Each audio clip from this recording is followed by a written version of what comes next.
And welcome back to the Macca's Talk Hockey podcast, the podcast where me and my brother Charlie talk about English ice hockey, specifically the NIHL, the National Ice Hockey League.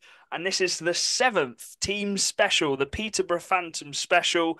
And we were actually probably had one of our biggest guests yet, Charlie, and our longest interview by a country mile, Mr. Slava Koulikov. An hour and a half we got out of him, Charlie. Yeah, Slava was good. I love Slava. He was so fun to talk to. His hockey knowledge is great. He spoke very kindly of us as well as a podcast, which obviously means a lot. And yeah, we interviewed, in my opinion, the best coach in the league. So that's not a bad person to interview. Yeah, but we're not going to do too much talking in this episode, because of how long the interview is, and Slava covers a lot of what we normally talk about in the episode. But if you're wondering what we do in the team specials, we basically go through each team, how they did last season, and then we cut to the interview, and then in the second half, we look at the roster they've signed up, who's left, who have they brought in, our expectations for the team and then a ones to watch each from us. So start thinking, lads, on your ones to watch. Oh, sorry, Dan. I forgot to say hello. How are you doing? You all right? Uh, yeah, I'm good, thank you. Nice one. We got literally less than 2 weeks to go till the hockey season starts. I cannot wait. But let's crack straight into the Peterborough Phantoms episode. And it was a very successful year for them. They went above expectations again. They were I was about to say the Stanley Cup playoff winners. They were the National Ice Hockey League playoff winners, beating the Leeds Knights, and they were the underdogs massively in that game. Charlie, wow, they just keep on doing it, don't they? They just win trophies. They may not have the best squad, what you'd call on paper, but they just get it done in those games. Yeah, it was the story of the underdog story, and yeah, I couldn't quite believe they did it. I think after watching Leeds versus Swindon, I think we thought the same would happen the next night, but they came with a plan and with a bit of luck as well. Of course, you always need a bit of luck on your side, but they came big in the moments they needed to throughout the whole of the playoffs, and yeah, we talk about that so much with Slava. Each moment, how Yeah. did it happen? You say luck though. Throughout the season, they didn't have too much luck when it come to injuries, bans, players leaving, players coming back. Dan, it was a very up and down like league season for the Phantoms, with loads of players getting injured.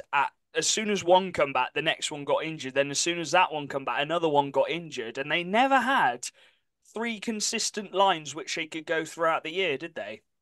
Yeah, no, it was really tough. It's always tough, always having those mixed lines every game. Is the line chemistry is a massive thing, and if you just gain a bit, and then all of a sudden you have to change it all up again, and it's like all of that stuff you've just been working on in practice and in games, and then it all goes down, and you got to do it all over again. And I mean, the only positive you can get from it is all the players learn how to play with each other. So Yeah, up and down the lines, you can feel comfortable with whoever you're with. Um, yeah. I suppose that's the only positive you can take out of it. But yeah, it was a bit of a rough season for them. But I think in the end, it sort of all came together.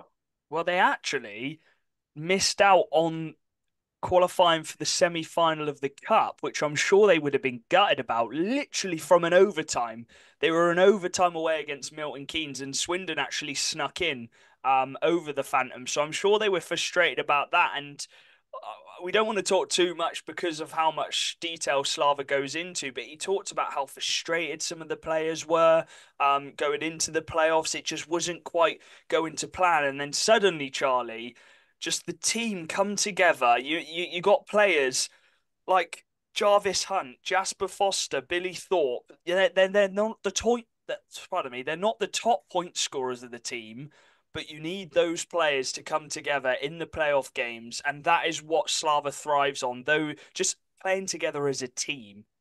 Yeah, that's what they did. They grew together as a team, and being a team wins your games, wins your championships. Individuals take you so far, teamwork takes you miles further. And And Peterborough have always been known for being strong, close group of lads who would do anything for each other. So, and I think that obviously it does stem from the coach. It stems from the top down. Whoever you sign, when you're signing players, do you sign players who won't fit in with the team? No, you don't. You sign players who are going to be a part of it, and they've got really good team spirit. Yeah, I think we've got to talk about one player because we'll go through the players in the second half, but I just want to talk about one player before we get to Slava, and that is Luke Ferrara.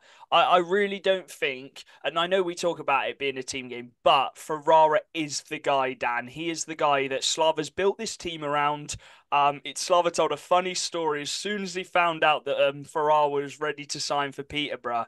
And 106 points in a Peterborough team, which is not renowned for getting those type of points, the Kieran Brown kind of points, the Hayward points, and he managed to get 106, and he didn't even have a consistent line.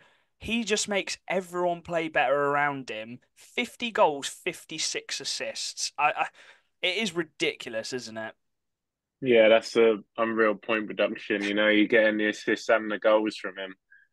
He's not just doing the one way thing. But yeah, he's a Peterborough player. He's always Yeah, been a Pit. Everyone, when you think of Peterborough, you always think of the Ferrara brothers, Forest, yeah. and it, having him back is just like putting that puzzle back into place. You know what I mean? Just like there's always a place for him in Peterborough, and it just showed that he's still got it, and he's still got that passion for the game. And I'm sure being back in Peterborough as well, being back in his hometown club, probably a bit more comfortable for him, and sort of given now he's been on a few years, he's got that role now of being that main guy, and Yeah. I'm sure he's loving it because he probably is that leader in the dressing room, and he's a leader on the ice, obviously, and getting the points. So yeah, it's a perfect move for Peterborough. It it's a great move for the league as well, for the National League, having the quality of Luke Ferraro, who was getting 30, 40 points most seasons in the Elite League. Like, that is some statement for our National League, Charlie, and it's become quite a theme now, a few of them dropping down. It's not like Ferrara's at the end of his career. He's 29 years old, and what a statement that is for the league. And I, yeah, we loved watching him play. He just makes it look very simple, doesn't he? He's a top three Brit in this league. Yeah, And there's a reason he signed up there again for 2 more years. He's unbelievable, and yeah, he just makes the game look easy. As you said, like he was a top point scorer at Peterborough, and the only guy which really came close in points was Slav Koulikov. And yeah, you just put him with anyone, and he makes everyone on that line play 5, 10 times better. He gets the best out of players, and uh, I dread to think how good he is in the dressing room as well. Like I can imagine how great he is with the youngsters, how good he is at just helping Mitchell King, who was a line mate at the end of the year, but just helping everyone just get better at hockey. And he's just, I bet he's Mr. Peterborough, the Ferraras. Like Dan said in the EPL days when they had all three of them. I think the last time they won the playoffs, they had all three Ferrara boys, and then obviously they come back and Luke wins them the playoffs with that winning goal. Ugh. So It just had it to. really is amazing. It had to be him back in Coventry, where he played for many years in the Elite League. The winning penalty shot. He hit the post in the penalty shot before. He'd scored the winning penalty shot against Leeds in the playoffs group stages. He scored the overtime winner against Hull to secure a semi-final spot. Like, I know we talk about Brown being this ultimate player, and he probably is the best player in this league, Kieran Brown, but flipping it, Ferrara's not far off in terms of a big game player, and his all-round game is just phenomenal. And we're going into it quite a lot here, and he does get talked about a lot more in the interview. So we will cut to that now, and we could talk a bit more about the players in the second half. But yeah, please really do sit back, grab a drink, and just listen to Slava talk about hockey because it's so interesting. So we'll cut to it now. Hello and welcome back. We've got a really special guest. Charlie, do you want to introduce him? Yes, we'd like to welcome onto the podcast the EPIHL and an NIHL legend. He's won it all, and he's just come off the back of a massive underdog story playoff win. We would like to welcome onto the podcast Mr. Slava Koulikov. How are we doing? Yeah, no, thank you for having me. Obviously, my first podcast with you guys, but I've been looking, I've been obviously viewing the videos, and you guys doing an amazing job. Oh, thank you. It's an honor to have you on. How's the off season been? I know you got the business done fairly early into the season. You've been doing some hockey camps as well the last couple of weeks. Yeah, yeah. Usually, it's because of the nature of this league, Yeah, you want to get your British players tied in as soon as possible, and then you can concentrate on your import quota. So yeah, we some on top of having multi-year deals, we obviously have done our business pretty earlier on, and then done a lot of homework on new guys because it's a huge turnaround this year from especially from the top end guys. You know, yeah, our top kind of top two lines, goaltending, a few guys retiring, and then managed to get a family holiday as well. awesome. And like you say, just been in Sheffield doing some camps for a couple of weeks, and this is about time now to get ready, start preparing for preseason. Well, it only feels like a few weeks ago since we saw the Phantoms lift the trophy, and we're already 2 weeks away from this season starting. Has it quite sunk in yet? Obviously, getting that playoff win. Look, of course it is by now, definitely. Obviously communicated with a lot of guys, especially first couple of weeks after the championship win. It was euphoria. Of course, you know the story of our season. I know you guys following closely every team. We had a, to say the least, up and down season, and a lot of adversity thrown at us from the point of injuries and everything else, and other matters of ice. But yeah, I would say first 2 3 weeks was very very good. You know, you have to try to enjoy it. And I told my players as well. I said, don't just forget and move on because that feeling will last for a bit, for a time, whatever time you can hold it, and then it becomes a memory. So try. You know, the everyday life, it's so demanding, Yeah, and I don't want to say it's a terrible life, but it is demanding. Work, family, everything else, the enjoyment and dopamine that we produce, I don't think it's enough. And I think when you win, especially the last game of the season, I've done it in 14 15 season, it's unbelievable feeling. But obviously for the coach, the business starts straight away. yeah.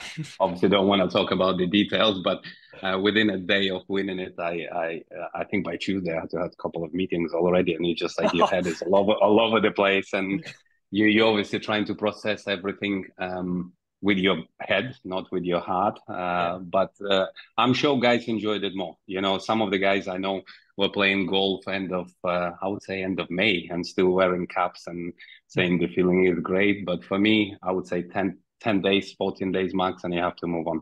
Yeah. Yeah. So am I right in saying your final game as a player was the playoff win in the 14-15 season? Yes, you're right, Charlie. You retired on a playoff win. You did a Will Weldon. Uh, let's do it the other way. Will Weldon did me. I like him. You know, we obviously, how many, 10, 11 years I work with Wells. He's a huge part of this club. And yeah, we spoke about it. Obviously, his retirement was on the lines. It doesn't matter.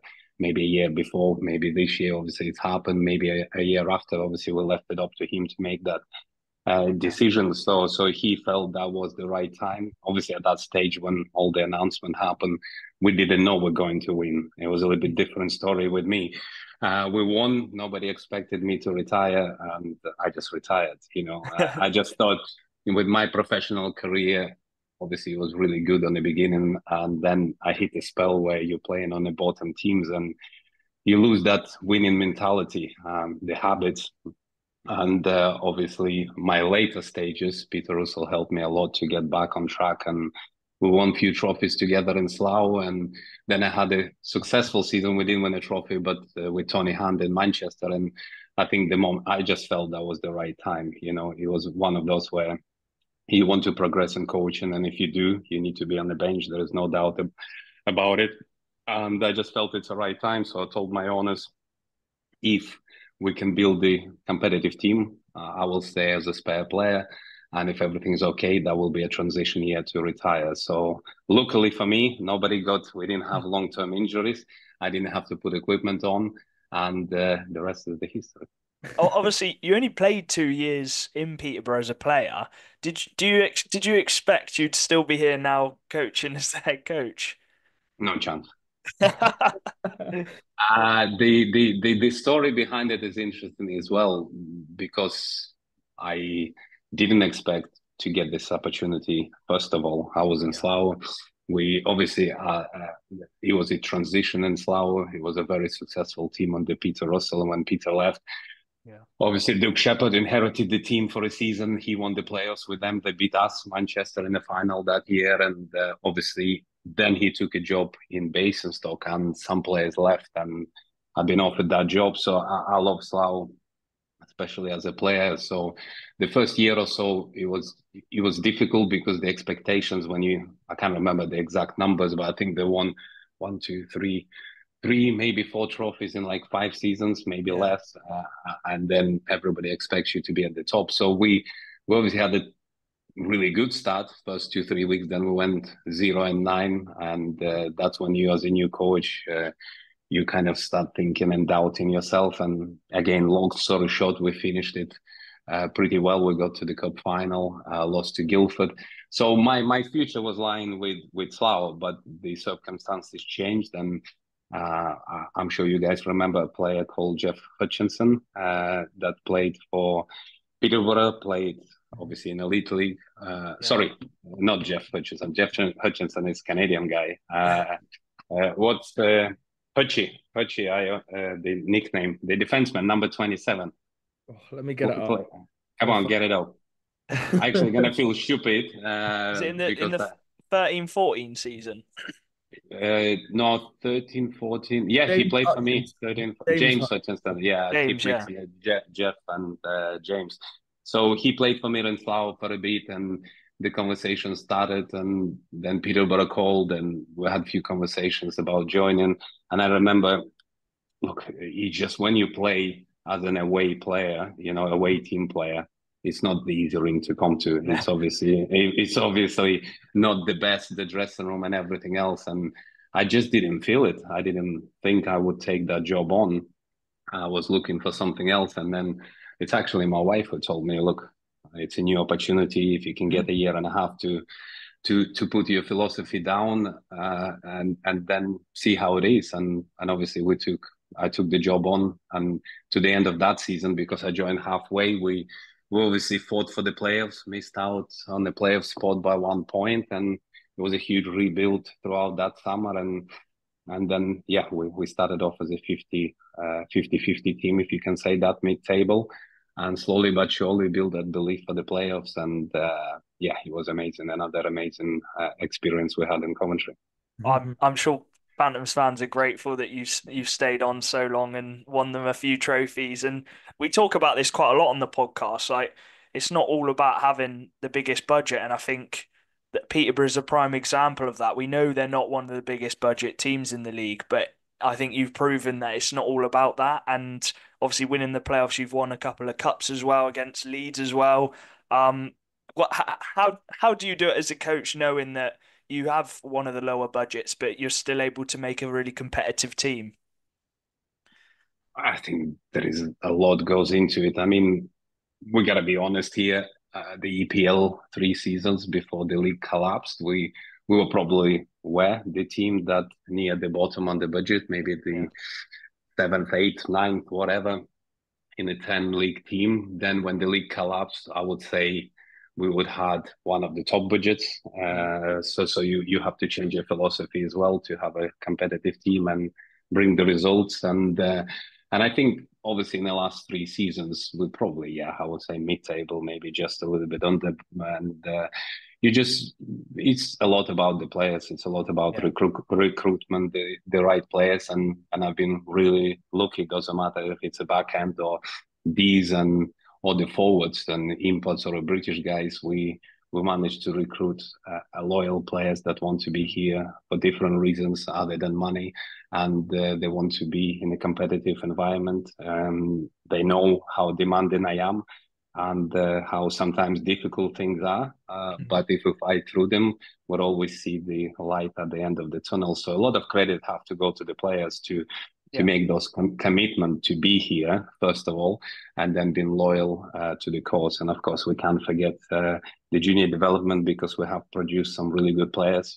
Obviously, Feds just got back to us from a successful year in Elite League, and there is numerous players. You look at Brad Bauer, another guy who is a superstar of this league, and obviously, hopefully, will make that transition this year and find his feet in Elite League as well. Look at Billy Thorpe, another unbelievable player. Will Weldon, So we've got some talented players that we nurtured and made them into a solid hockey players here as well. And so again, I probably missed out on a few points as well. It's not just about. It's easy. I would love to have a top budget because that makes things a little bit easier. But again, maybe I had over the 10, 11 years career here, I had the budget or I had the players, doesn't matter what money they signed for, that were the top players, and you feel you have a team that on the paper is good as, let's say, top teams in the league with the money.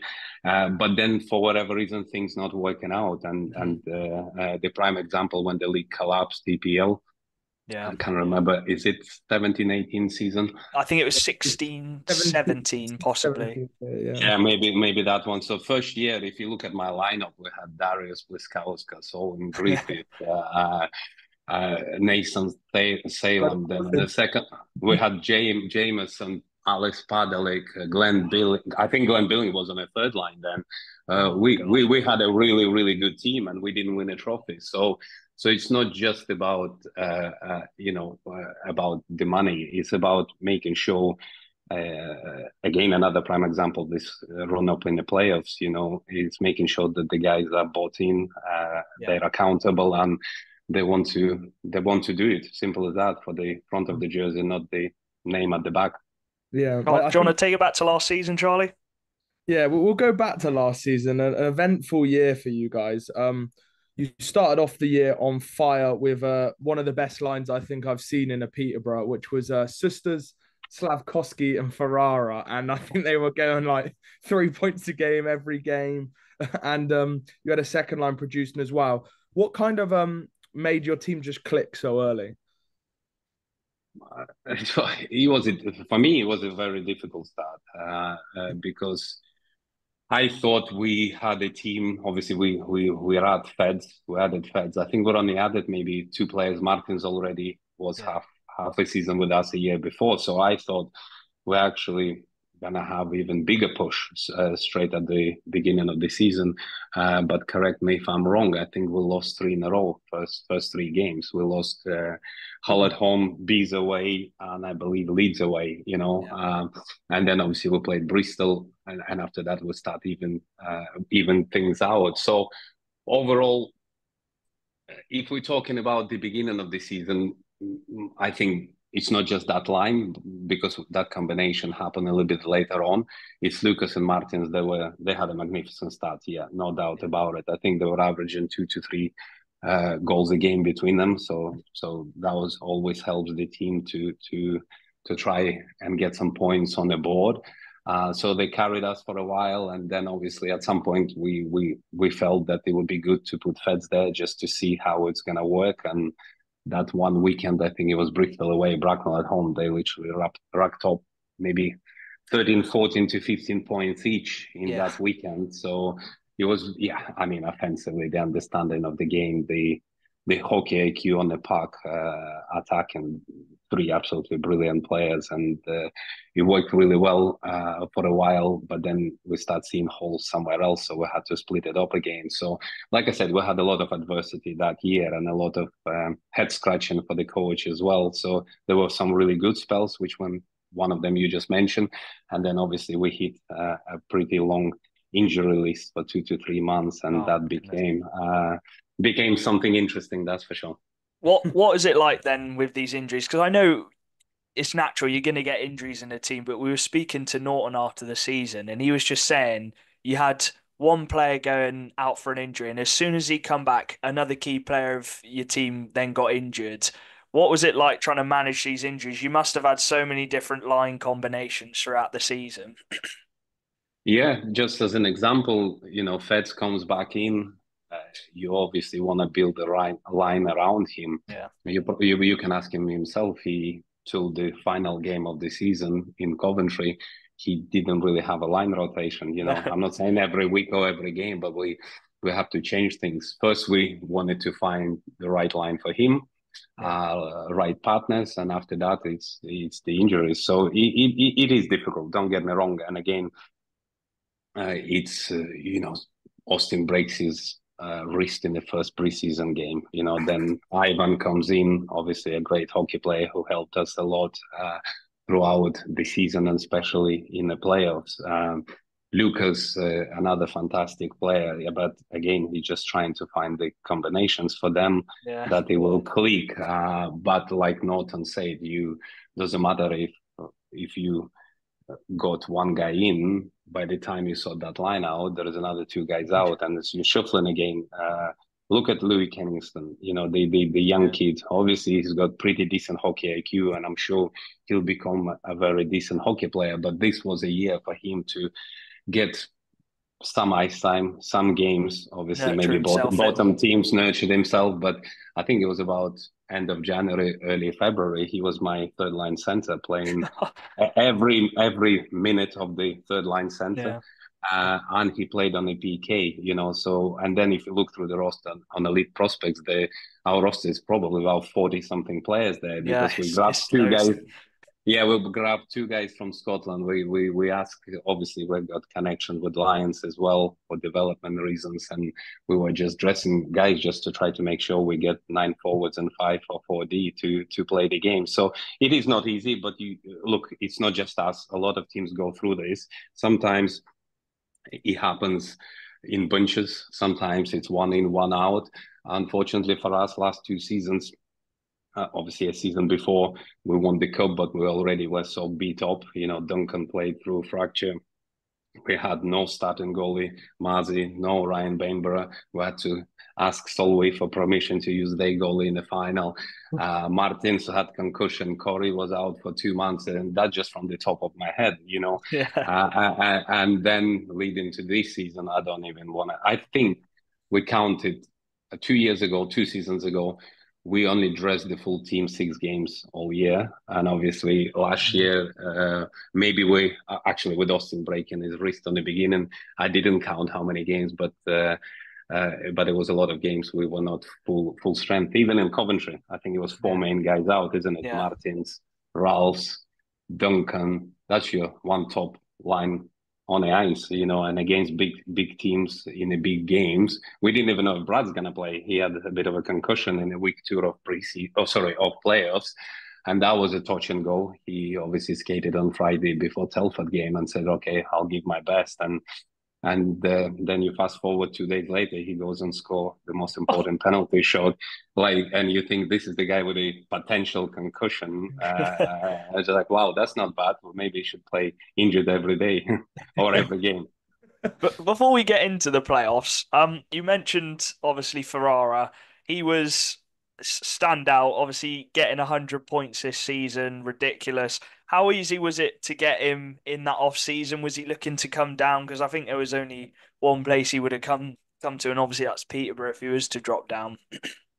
Yeah, look, when I first joined in the 13-14 season, obviously Feds was a young kid, but he was a top 2 line player, unbelievable kid. Speaking to Jeff Glover, another Canadian guy that I played in Hull with, that played with Luke the years that I obviously wasn't coaching yet, he always spoke very highly of him. So I think that summer, obviously one of the priorities was trying to keep him. And we managed to work out a deal with Sheffield Steelers that he still plays 2-way, and he was playing a lot of games for us, not just here and there. And obviously he was a huge part of us winning that trophy. In fact, when the lines are settled, it was me, myself, Darius, and Feds on the line, second part of the year, and we played together.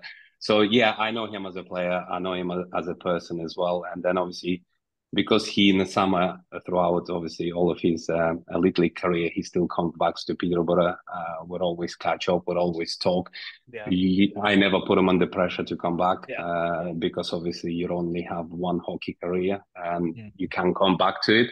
And I always kind of, as a joke, would say to him that, "Are you ready? Are you ready?" And last summer it was exactly the same. We had few chats about everything, about his season, our season, and then obviously we knew that Glennie was leaving, and I kind of made it a little bit more serious by saying, "Look, we will make sure that if you do decide to come down, we will look after you." At that stage, he was still obviously interested in going back to the elite league, and then probably one of the best phone calls of last summer when he called me and said, "Look, Slav, I would love to come back to Peterborough." So I think I screamed so hard in the. Actually, no, that one was just an enjoyment because there was a lot of things to get over the line. But when he signed a contract and sent it back to me, I think we were going to the wedding. It was Saturday, I remember, and he told me, "I'm in." Yeah, I think I screamed. I'm screamed in the living room, and even my girls were like, "What's going on? What happened?" I said, "That the best day ever." So because with Feds, you know what you're getting. Well, just look at the playoff final, like. Yeah, he's magnificent. He's unbelievable player. We know that two-way player. I Yeah, like two-way yeah, players. He's very smart. He adjusts to tactics really well, and the most important for me is the person. The person he is for the room as a leader, as a senior guy, and obviously nurturing the younger guys. And he's always there. Him and Mazi, first there, last one out. And yeah, I think I said this 10, 11 years ago when he left full time to Sheffield. I said we need to, if we could clone Feds, we probably could clone 9 of them, and I'll be happy. There is not many players in the league. Sorry, not in the league. There is not many players you can say that about. So from my perspective, some names maybe you guys know. So obviously, Luke Ferreira, Glenn Billing, Kieran Long. I might be forgetting somebody else. There's about 3, 4, 5. Oh, Danny Davis, the guy who was with me in Slough and then was in Telford, and he's retired now. Those are the players that just you don't really need to coach them. They actually make you better, and they have made me better. So I'm really pleased to have Fed. Go on, Charlie. Yeah, I love the fact you mentioned Glenn Billing there because obviously he's fantastic, and unbelievable. We speak to his parents quite a lot, and they don't have a bad word to say about you. They were celebrating your playoff win. They still love Peterborough. Yeah, there was Claire and Scott, one of the Funforce members, 40th birthday, Scott, and Glennie obviously stayed with them throughout the 5 seasons he's been here. Yeah. So he was at the party, and obviously we had a catch up, but I actually spoke more to his dad that night, and look, the parents are brilliant, and I don't know if I'm going to say it in the right English. That's the proteges, and if it's how we've been brought up, and Glennie obviously been brought up really good, and like I said, it's another player that I can speak forever about, and even when he was leaving. Speaking to Aaron and catching up throughout the season about him settling down and finding his feet, he's in my heart, and I respect him a lot, and I'm really happy he actually I think broke the barrier of 30 goals last season, and I think it's a sky the limit for Glennie because he's so professional, and hockey is obviously really high on his list, and because you both guys are fans of Swindon, it's an unbelievable pickup for you guys, and hopefully he'll do a good job for many years. Yeah, go on, Chaz.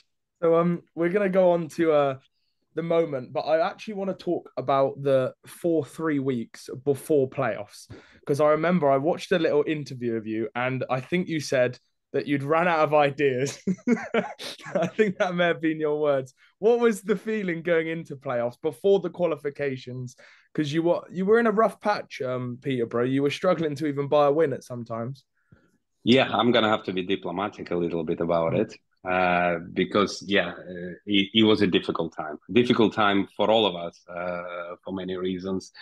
Obviously, main one is injuries. At the same time, we had 2 or 3 main guys having other personal problems off ice, and that makes it obviously affecting their performances. And we just couldn't find. You have seasons when you have a good start. Let's say 2 years ago, we had an unbelievable run. We first part of the season, that cup year, we were as good as Leeds in my view, as good as Milton Keynes, and we were getting stronger. Our belief with every win. I think we had 2 runs. I think we won 18 out of 19 games, something like this, after the second week of the season. And then you start hitting some rough patches where you try to find a way to work out what's going on and try to reset or find the ways to get back on track. Where this season for me, it was just up and down, up and down. And I think we had one decent run, 7 or 8 wins in a row.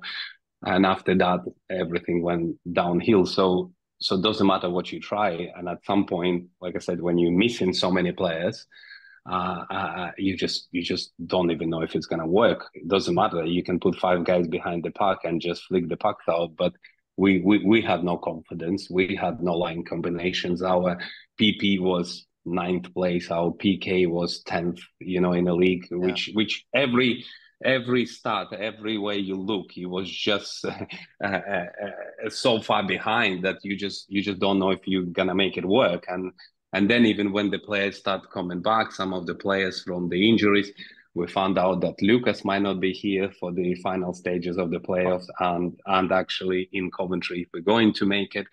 Yeah, so again, there is a long list, even longer, probably can continue for another 3-5 minutes of explanation. So again, the huge respect goes to my senior guys.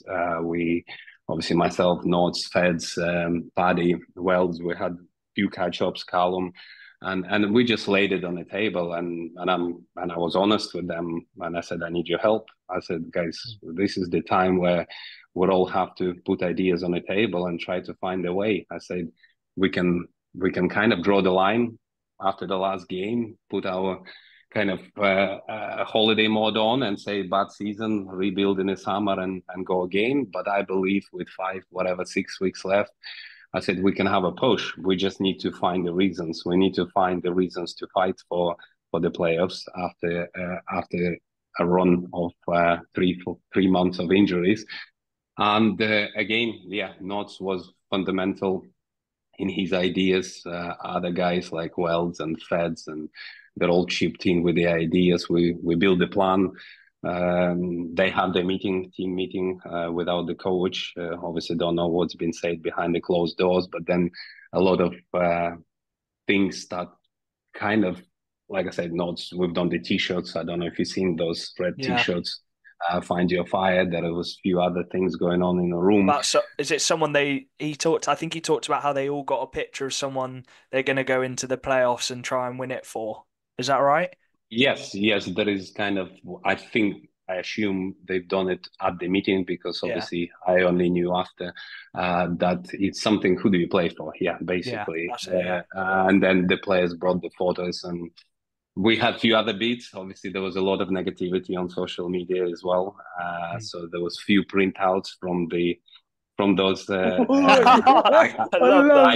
I call them keyboard warriors that know better than anyone else, and they never have any problems of their own. Doesn't matter if it's work or family. So we had those printouts as well in the room. So guys was reading and trying to find the right motivation for it. So a lot of things went into it. Did it click straight away? Did we come out on the ice that practice after the meeting or the first week and then just start going on fire? No chance. That was off ice. Then a lot of things had to fall into play on ice, and little by little, obviously I can talk week by week throughout the playoffs how I felt, where was the turning points, and obviously the most important one, I think it was a complete performance on Sunday. I think that was by far the best performance of the season, and that was really important for us to get to that point, to make sure that everybody can play freely. Don't be too nervous before the big game. And obviously, I thought that was the best performance by far of the season, and with some luck, but you always have to have a sportsmanship luck in a big games. We obviously land up the champions. Before you even got to the weekend, though, the Coventry weekend, I think that first week against I'm going to call them Bracknell, the Bees. You got the Bees double header, and I think that was so important to go to Slough and get that win. And you guys actually did that, and you got the 4 points. I think that took the pressure off a bit, against Leeds that you could have gone to Leeds, got just split it even, and then you only needed to beat Hull once. And I think that first weekend against Bees was so important. How did you kind of Oh, prepare got for that? 0 as Because well. Slough's been a trip for a lot of teams. And for us, obviously, last year Yeah, I think we lost twice there, and 2 seasons before that we struggled there as well. yeah, Um, I'll probably go back a little bit before that first week of playoffs. playoffs, yeah. We obviously knew that we can still hold the fifth position. So Yeah, you yeah. do your calculations. You look at the team. No disrespect to any group, but I felt the matchups and everything else would be better if we finish in fifth. And it Mhm. was a crunch game against Telford. If we beat that game, if we would have won that game, I think 3 weeks to go at home, I felt we're gonna clinch it, and we unfortunately lost that game. Mm. And then you look at the run up for us and the games they've got left, and it was very interesting. I thought maybe we're not gonna make that fifth spot. So it came down to the last game of the season playing Swindon at home, and We were there. We were there. Yeah, we were you like were there. youngsters. Yeah. Yeah. So again, for us, it was a must-win game. At that stage, we were still not clicking. We were trying, but there was no flow to the game. Nothing really happening, and we won that game. So we clinched that spot. I think that was the because we did set that as a goal to finish in fifth, and I think just even finishing fifth doesn't matter what the reasons are.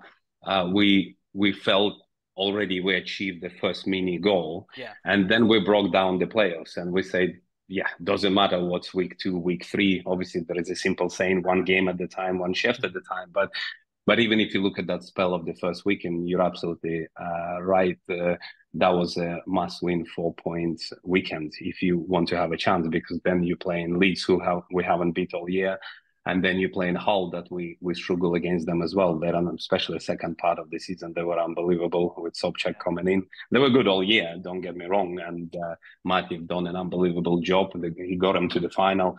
The confidence is high. So we struggle on the big ice in Hull, that's for sure. So you're thinking, oh my God, if you drop any points first weekend, it's going to be a tough task. And yeah, but that week, I think it was Monday. Yeah, Monday. On Monday, obviously, I get the text from Scott Robson to say he refractured his foot. So I'm down to 4 senior Ds. I'm like, that's great. On the top of all the injuries and everything else we had, I had another confirmation that I think it was Rouse that going to get banned. The ban, yeah. And then I'm sitting there and I'm looking at the 7 first team forwards and a 4D. I think I counted 11 players that really my players to go into Yeah. the playoffs. And you're like, oh my God. And Paddy was coming back. He played that last weekend he played, but obviously he wasn't match fit. So yeah, I picked up the phone and called Martins. It was just one of those things where you just, hey buddy, I need a favor. I said, I need a huge favor. I said, whatever you can do. I know you're busy. I know work. I know everything else. Just give us what you can. And again, huge respect to Martins. I didn't even have to wait. He just replied, I will. Yeah, I mean, and I'm I like, think he wow, scored as well brilliant. on the Saturday, didn't he? Yeah, so Saturday, again, looking back before Martin stopped playing in November, obviously him and Lucas, on top of being playing well together, they're Yeah. obviously good buddies. They build that relationship as well. So I have put them together. I can't remember who was with them. Was it Ivan or I can't remember now, but I put them together, and I think they scored first 3 goals Scored a and hat That some trick. good. line. Yeah, they scored some good goals. They again that combinational play maybe a little bit risky in certain situations, but when it's coming off, it looks unbelievable. And obviously, yeah, I think the quality just got us over the line there. And over the line, the beginning of the game, usually we dig our holes there with 1 or 2 goals down, and then we Yeah. chasing the game. So I'm not saying we were comfortable all game, but we felt in control most of the game. And then on Sunday, reverse it. We didn't play well at all. We were, I don't know if we were a little bit anxious or maybe nervous. It was an absolutely terrible game. It was a dry game. And then again, a little bit of luck. We scored an offside goal in the second Yeah, I period. was gonna Again, beautiful blue lines in Peterborough that you cannot see. For once, it worked our way. The 2 months before, Lucas nearly got 7 or 8 game ban for shouting at the ref because it wasn't an offside, and obviously refs are always in a tough linesman refs are always in a tough position. So Yeah. we got a bit of luck to get that goal, and then I think within couple of minutes, couple of shifts, I think probably the same line because Ivan got it the first one. I think Feds Yeah, got he the did. second one, and then what happened again? We just broke in play, a quick shot, 2-0, and I think the third one icing on the cake. So it was a difficult one. We didn't play well, but we got the 4 points, and that gave us a next step up. So we achieved the 5th place. We got a little bit of confidence. Now we got 4 point. We can, even with the Yeah. limited amount of players, and throughout that week you can see a lot of positivity on obviously on the ice and in the dressing room. And then you qualified in Hull. Your man Ferrara obviously getting that overtime goal, and that secured it really. And then you could rest some players on the Sunday. I think you rest Marzi on the Sunday. Tyler played, and then it got to Coventry. And you're playing Telford. Obviously Swindon didn't beat Telford, so you played Telford, and that was, as a fan watching that game as a mutual, that was an unbelievable game. Yeah. And obviously we had the controversy at the end, but you need a bit of luck. And me and Charlie said, even though maybe it didn't cross the line, you still ended up beating Leeds, so it doesn't really matter for you guys anyway. You beat the best team in the league. What is it like as a coach, coaching in those Coventry games, surrounded by all those fans from different teams? What's the vibe like as a coach? It's unbelievable to be there. It's that's the message you send to the guys if you make Yeah, it. It's obviously not just because of our ring. There is obviously three. Is it 4,000 seater in Coventry? I First of think, all, three and a yeah, half. I don't know. yeah. So it's a big arena. It's a great weekend overall. The atmosphere is unbelievable. The fans, from all over the league, from all the 11 teams, and you obviously that can you can get caught up in it, and it's how you handle that situation. So I'm not saying we've been there every year, but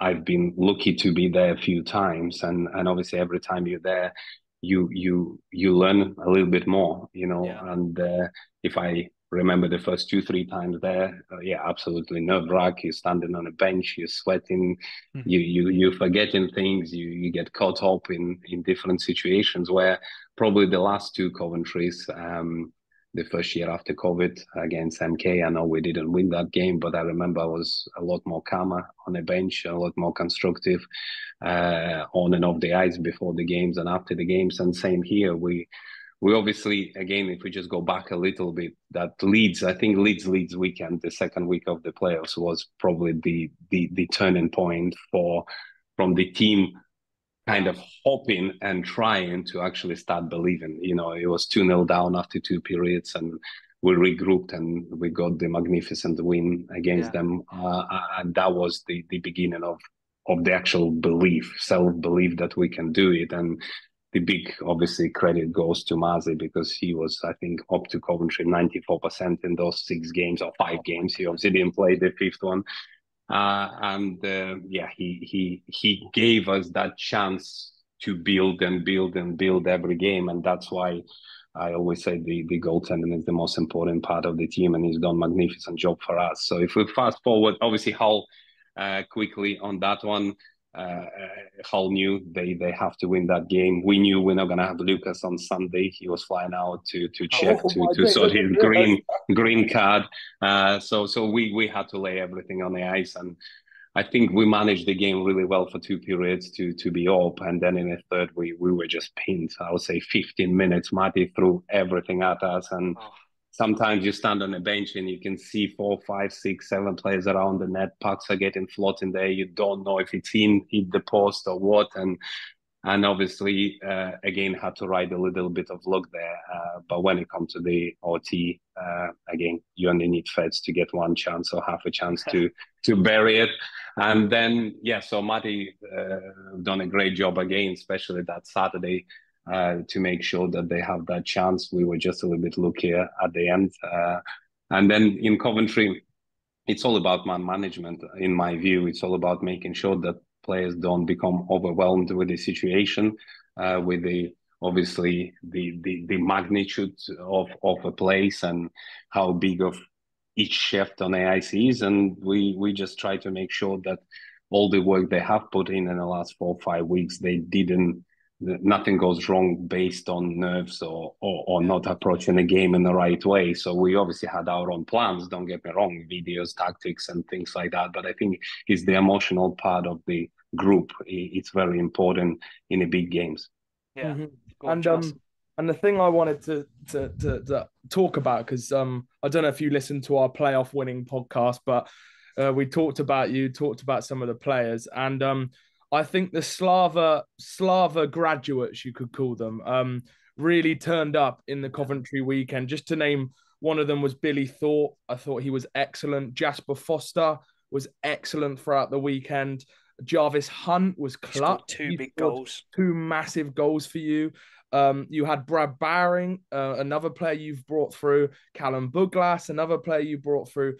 There's so many players you can talk about who have kind of been on the Slava journey at Peterborough, and they all hit their best form at Coventry. And I thought that was just such good credit to you. Like even Billy Thorpe, we were talking to him about how he missed that chance to win the game in overtime. But With like 2 seconds to go, yeah. You put him out on the PK in the final seconds of the game, and I think it gives credit to you as a coach, where you I guess you didn't have a choice at times because of your squad, but you put trust in your players, you develop them to get them to the positions to be able to play in a Coventry final. Look, first of all, I want to put some credit back on Notes, because that decision to put Billy at 127 or He 128 did to go say he in got a bit LT, tired, didn't he? he got a bit tired, and obviously we have him, we have Robert, obviously he played through fracture. We have Callum, they all could have gone and killed the penalty, but I think Notes throughout the game seen how Billy thrived. He was really, really good. Billy's been unbelievable. Second part of the year, he's obviously in a transition, but I think this year of transition, it's just, the way he finished this season, he was easily top 4 defenseman. You can put him in every situation on the ice. So that credit should go to Notes. I'm not gonna try to swing it my way. Regarding the players' performances, the names that you mentioned, Sunday, I believe, in my view, obviously you can't play hockey without mistakes. Everybody can make mistakes, but the performance of every single player on the ice who stepped on the ice was above the average. They were close to the top performances of the season. And when you get the full team playing like this, they're all switched on, they're all engaged, and they're all executing, but at the same time they're playing freely. You're gonna have a good chance, and I cannot single out anyone on Sunday. Actually, I could, because Lucas Slatkovsky, Oh my gosh, that was his best game in 2 seasons in Peterborough Phantoms jersey. He was immense. I was speaking to Kieran Brown last week at Sheffield at camps, and he said exactly the same. So I never seen him like that. I said I never seen him like that.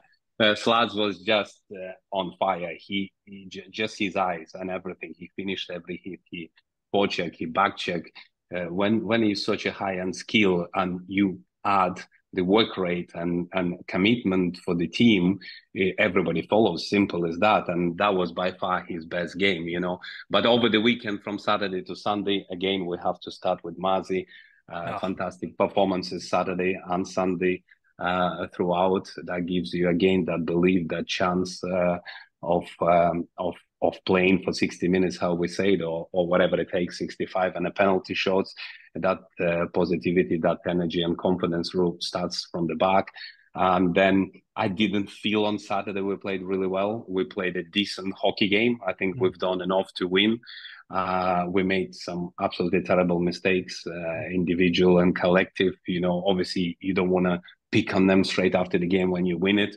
I think we were comfortable in the third period, 4-2, and we made individual errors, which again, guys moved on from that now. Mistakes do happen, but at the same time, we made 2 horrendous tactical, if you can say that, decisions to allow to allow Telford to get 2 goals. Those were just child. How to say this? Yeah, child mistakes. You know, the Childlike beginners, error. if you can say that. Again, could this be nerves? Could be something else? I'm not too sure. But again, Mazzi was really big for us. Feds was unbelievable. That game on Saturday, I think Oh he hasn't scored a goal, but if you really look at the commitment yeah. and creativity and everything else, he was a big leader. I think he's got 2 or 3 assists, but I think he set up 4 or 5 guys, like Yeah, literally he to did. to score. And of course, we have to talk about Jarvis as well. Jarvis was immense, and it started, I believe, with Hull. Hull away, yeah, that big game. I think he got 2 goals. Yeah. Semi-final, he got a goal in the final, and the kid was, yeah, he was on top of his game throughout that run up last week of the playoffs and Coventry. But then again, there is quiet leaders as well. You know, you got somebody like Weldon who didn't score a goal, but Oh, but he did he such a led big role on that second line. every phase of every defensive responsibility. That one, again, that's just one of them. 127 left on the PK. He's with Billier and Brad. And if you look at his movement, he just was really good. His experience said it all. And he was calm. He was lining guys up. He was communicating even throughout the rotation. No, go there, move here. And again, that engagement, that leadership was unbelievable. Paddy, again, the guy who struggled last year, 3 months out with the shoulder, went through all the preps for the playoffs, and we knew he's still not going to be 100%. But on Saturday, again, seniority, experience, his skill level, his IQ really showed with scoring that goal and setting up Glossy. So I think it's just like I said, Saturday was a good enough performance to get us through. And Sunday everybody was perfect, you know, and obviously another player, like I said, I can go through everyone, but Callum, again, defensive duties, there is nobody better on the ice, isn't it? I wanted to bring up the European style, the European imports which you bring in, and Ivan as well. The example for me, which I'll give you, which I think was quite a Slava play, if if you want to call it that. Ivan tracked back, and he intercepted the puck. He read it. His IQ's so good. He read the puck, and then he went straight up the other end in the final. I think he scored as well, to tie it up 2-2, I think, or make it 2-1 to you guys. What is it 2-1, I about think. those the European style which you really like and how it fits in your system? I don't think I don't think it's European style. It's just I think when I joined as a player coach Yeah, in Slough, the inputs they already had are the guys that stayed with us. Obviously, when I was leaving, there was Adam Calder and Doug Shepard, 2 Canadians guys, yeah, and we had Darius and Mindy, 2 Lithuanian guys. So when they left, when I inherited the team, we already had two European players, mm. and it's another story about Frankie Bakalik. I Oh didn't my even know he gosh. was Czech when so I spoke to Klutz in Hull, and I said, is it anyone you can maybe advise my first year as a player coach? And he said, yeah, Frankie Bakalik, blah blah blah. I didn't even know he's a Czech guy for a while. You know, I thought it's a Canadian. So for me, it's not about the nationality. I'm a big fan of Swedish hockey. You Yeah, know, that generation when they won 3 World Cups, so gold medals at the World Championships in a row. The brand of hockey, the transition, the mhm. D is not just weak side, it's both the joining the forwards and the stand, it's tracking the pucks. And yeah, I was I'm still a big fan of Swedish hockey. I know they're going through a transition. Same as Swiss. I do love Canadian, you know, Team Canada plays as well. But you try to pick out the best of Yeah, everyone. But yeah, I'm like I said already a big fan of Swedish hockey. But from the point of the style of play, yes, we're not the team that's gonna maybe finish every hit or get under everyone's skin, but we are the team that doesn't back out from the physicality. And when needed, again, look at the final, they show the physicality. yeah. Would I like my guys to maybe finish the hits a little bit more? Yeah, every so often, yeah, it'd be nice to if you forecheck and to kind of finish the hit. But I think it was a. I'm not making this as an excuse, but 2, 3, 4 years ago or just before COVID, the rules really changed. You couldn't even have a run up to the player or anything else. And And modern hockey has moved on. Doesn't matter if it's in Britain in the last 30, 20 years or overall. You look in top leagues, NHL, KHL, it's still proper physical hitting, but the dirty stuff are being kind of kicked out of the game as much as possible. So again, the most important thing, I don't have a preference from the point of what nationality the player is, British, Canadian, Russian, Lithuanian, it doesn't matter to me. I have my preferences in the way I would like to see my team playing. And if the guys can obviously execute that, that's all it's about. Mm-hmm. And that moves perfectly onto next season. And I'm gonna bring him up because he's probably the most excited new outfield player I'm looking forward to watching, and that is Yanni Laakkonen, Luke Ferrara's Coventry friend. How excited are you to have him on board, the Finnish playmaker? Yes, I'm excited to see every new guy. It's been obviously a huge turnaround. I think before we go there, we'll have to pay the tribute to all of my players who's been with me for many years and the big part of the success we had. But time comes for a change, and it doesn't matter if the change comes from the coach's corner or the player retiring or moving on. So we had a huge turnaround at the top. I think if I'm not going to forget anyone, Mazi, Paddy, Ivan, Martins, to say the least. There's quite a lot of well done. Your senior guys, Lucas. There you go. Six of your probably top 7 guys are moving on, if you can say that, or a top 9. We used to have a little bit different philosophy. So we have to give them a lot of credit, But if we go back to now to the new players are coming in, I'm very excited to work with everyone. Doesn't matter if it's Lavi or Cam or younger guys that we're bringing in. I think it's something that, again, you want to look to the new challenge. You've got new faces and try to build new relationships. So I'm really happy to see my team getting together in the next couple of weeks. Everybody flying in and then starting to play. But if we speak about Yanni, it's again, he's that kind of a player that maybe, I'm not saying I was. There is no chance I'm at his standard, but I was a pass first player always, and the way he sees the game, the way he identifies everything a second ahead. He knows what he's doing. He scans the eyes really well, and it makes it easier for him to play the game at 42, and obviously makes it easier for the players around him as well. So again, it's something that did I know it's going to happen? We spoke last year. I think it was beginning of the season. Feds mentioned to me, and then we kind of put it aside, and then slowly but surely his season finished in Hungary a little bit earlier than our playoffs. So we start initial conversations. We had a few chats. I watched a lot of videos on him, and yeah, he's the guy that is not gonna potentially go and try to be 3-4 players like Lucas, but is the guy that when he's got the puck on the eyes on a stick, we're gonna still have that possession, and he's just so exclusive. Obviously we had Paddy for many years who was doing that job, and it was important to make sure that we have somebody similar, hopefully even better. So it's very hard to compare them, but yeah, I'm very, very excited to have Yanni on board. Another big talk this off-season has been obviously the import netminders.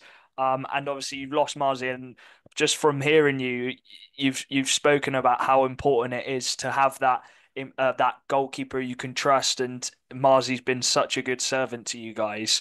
And he's gone back to Scotland. You brought in Hayden Leving, and he looks like an interesting one. Again, quite experienced. He's actually Canadian, part Canadian as well. So maybe my argument goes out the window. But yeah, you brought him in. I'd love to hear your perspective on the import goalkeepers, and why you've brought him in. Okay, yeah, your stats are good, because obviously I didn't work with any Canadians as a coach till this year. It's just the way it happened. And now you got 2 signing guys, yeah. From the point of the goaltending, you heard what I said, and Marzi knows, everybody knows Yanis, so I worked with any goalie, Kamel, and so on and so on. People say, if you say we are building from the back, or the back is the most important, straight away kind of gives that impression you are a defensive coach. Look, without playing good D, you're not gonna win big games. Simple as that. So, but if you look over the years, the transition from just trapping hockey against 10 grand budget in EPL, we when we fit, when we rolling, I think we show a pretty interesting style of hockey as well. Yeah. Entertaining, and to do this, you have to have goaltender. And obviously Marty, 5 seasons, 5 trophies. It's going to be hard to beat this. And obviously we wish him all the best in Solvay, his next chapter for him, Valin, and Cam, his young addition to the family. Oh. So obviously we're really looking forward to be working with Lavi. I spoke to him a lot during the summer. I think tonight he's coming to the practice as well. Summer practice, summer skate. So look, again, a totally different. If the question is the stance on import goalies, it's easy for me to answer. Again, no preference, British or import or whatever nationality they are. They just have to do the job. Simple as that. And the job is, it's an important one. And again, if you look at the history of my coaching, we had Greg Rockman, obviously those days, one of the best EPL goalies in the league, if not the best, when we won a couple of trophies. Then we had Kamil Javena, then we had Yanis, then we had Mazi. I do pay a lot of attention to have a goalie that give you a chance to win every night. So my stance overall, it may be a little bit more political now. Look, we had the rule: is it 6 or 7 years? Try not to have an import goalies in the league. And again, it's a catch-22 situation. Number one, it's a business. You get.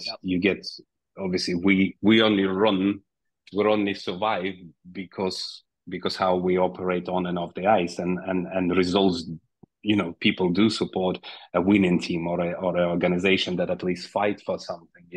I think there is a shortage of British goalies in right now, and over the years, obviously we have brought a few younger guys to develop. Is it Will Curling and Ben Norton? You name it. There is a few other guys as well that were after me in GB, or just with me. McLaughlin is another one. But then every year you're worried that if your goalie leaves for whatever reason, family reasons, work reasons, and everything else, what do you do then? If your goalie gets injured during the season and you're fighting for something at the top, you're struggling again. So I think overall, I know Ewan King's doing a great job with his camps and trying to make sure that there is a growth of British goaltending. I think it needs to look all the way back to juniors. We need to start the process not just in the second tier of hockey in UK. It needs to be going third league, fourth league, starts from juniors and build up, and hopefully we'll have more and more British goaltenders are coming through. Like I said before, it doesn't matter what nationality they are. If you can sign Muzzy, Gospel, doesn't matter, Ben Bounds or Lavi, I don't look at the past, but I look at their ability and how I feel what they're going to bring to the team. So at the moment, yes, we went with the import goalie, and I'm definitely looking forward to see him on the ice. Yeah. Me Go on, too. Chas. Me too. So then you've gone for your young, maybe you could say Slavkovsky kind of esque replacement in Cameron Hoog. Hugh. Yeah. Hugh. It says /D. I don't know whether that's true or not. Elite Prospects isn't always accurate, but 23, probably a hungry Canadian who's ready to go at it. Why did you choose him? He's got a good CV, and we always talk about CV, and because that's all we can go off as fans. Yeah, look, I think it's a combination of two things over the last 2 years. Obviously, I already said when we lost Glennie a summer ago, we then, with Feds Newts coming in, we obviously thought certain things in the middle will plan out, but they didn't throughout the season.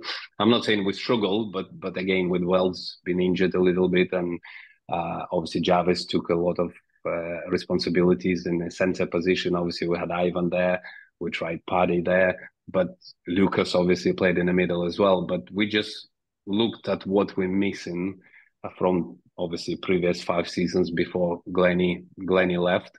I think he's a complete two-way center. He really good without the puck. And then we look at Lucas, knowing that he's gonna, can't believe I'm gonna say this, retire, hang his skates up. He's obviously still pretty young hockey-wise, but he's got a green card and he wants to make steps outside of hockey, So obviously he's a high-end skill player, a great skater, great shooter, and obviously can turn the game on its head at any moment. So just was looking for that balance between Lucas and Glennie, and of course it's not easy to find this, but I really do hope we found this in Cam, because Cam, again, like you said, he's still young, but I think the way it's happened in the East Coast and the COVID, when all the situations were happening, and the guys I think been sent down, and he probably would have played a lot more in East Coast. I think his ability and the information I got, he probably, that COVID situation didn't help him. So he didn't spend as much, but he still played in the East Coast. He played in every position. Obviously, the videos from France proves that the guy can skate, he can shoot, he can turn the game around like Lucas does.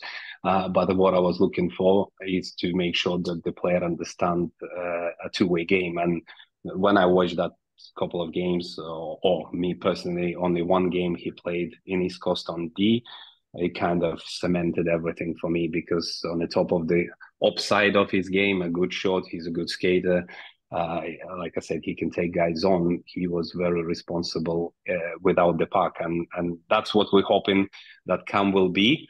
Time will tell, and at the same time, I want him to play the game he knows. We can never like for like change players. He needs to bring his own blueprint, if you can say that, and put it in Phantoms. He'll have that freedom, but from the way I understand, from the way I see the game, yeah, he's good on and off the puck, and he can play every position. And that's obviously with the short squad. I'm not saying short, i.e. we don't have enough players. We don't, it's not like KHL or NHL where you've got 25, 27 players and you've got the farm team that you can always switch 3 or 4. I'm really looking forward to see Cam get in here. Looking at the roster for next season, you've actually got quite a lot of depth this season compared to last season. Correct me if I'm wrong, but you've got quite a lot of young lads. Obviously, some of the young lads from last season are getting more years experience.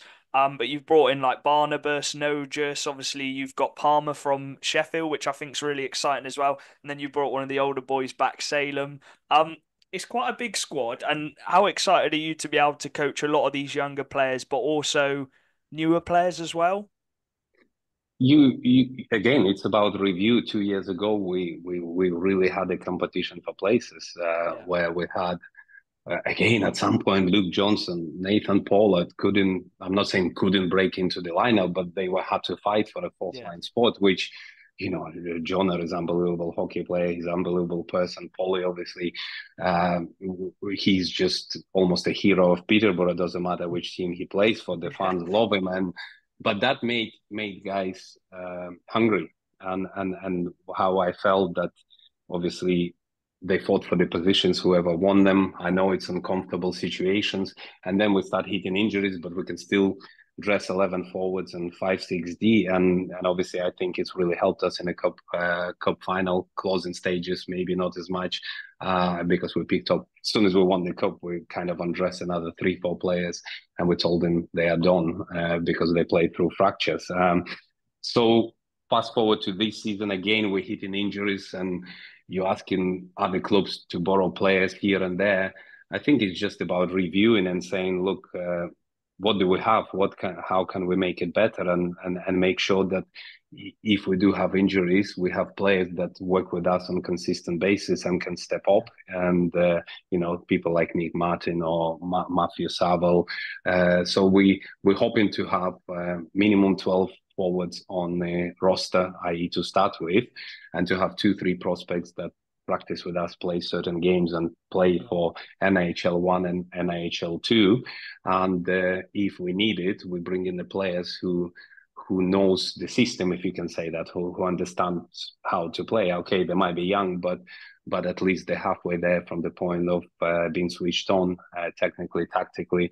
So I would like to have the depth. I would like to make sure that if we hit injuries, we can still play the philosophy that I would like to set out for this season. And the prime probably example, it's MK last year. You know, they at some point they had 2 to 3 big injuries, long-term injuries. Is it Martelli, Gulliver, you name it, and they still could dress 11 forwards and 6D, and obviously on the top of having a great team, having a depth does help and give you extra points on the board. Yeah. And I wanted to ask this because I think it's always tough. Me and Jack have debated stuff like this. It's always tough to know what is a team's expectation for the season. Like what I think a fan expectation, a coach expectation, a player expectation is different. But what is Slava's expectation for the Peterborough Phantoms this year? Absolutely difficult to answer this question. Absolutely. No, we struggle as well. Again, last year when we signed Feds and made a couple of tweaks. You have the core of guys. You have continuation from seasons before.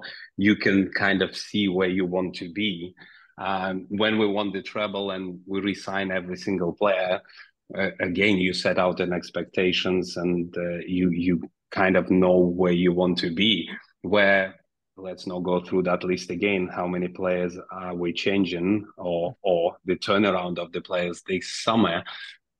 It's a lot of things have to click to set out an expectations. But in my head, for us, we are on the paper only, which means something but doesn't mean a lot. So you build the team. We should be fighting for top 4.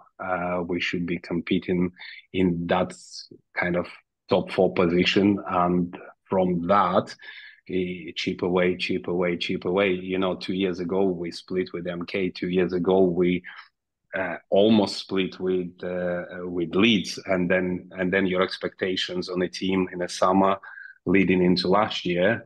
You have high expectations, and then you go 0-6 against top 2 teams, and I think the top 4 teams all beat us in a mini series. And then you look at this and go, but I thought we're actually on the paper probably a better team than a year before. Yeah. So again, the paper means nothing, but the expectations is to compete. If the guy's gonna compete, if the guy's gonna stay healthy, and they play to their abilities, we will chip away. We will land up in the top 4, and we will try to achieve higher goals, i.e., cup qualifications, and good run in the playoffs. As a coach, do you not prefer, but do you really love those cup games, the one-off games where it is just a one-off game, your tactics going into that game? It's not across a 54-game season, because you have been very successful in the cup, despite being underdogs in a couple of them, especially against Leeds. Do you as a coach love preparing for those games and the tactical behind all of those games? I mean, you shouldn't be the coach if you don't get excited about the big games. You've got almost 70 games a season, and at some point, obviously, the cup competition, if you get through the semi-final, it's in January. Obviously, this year might be a little bit earlier.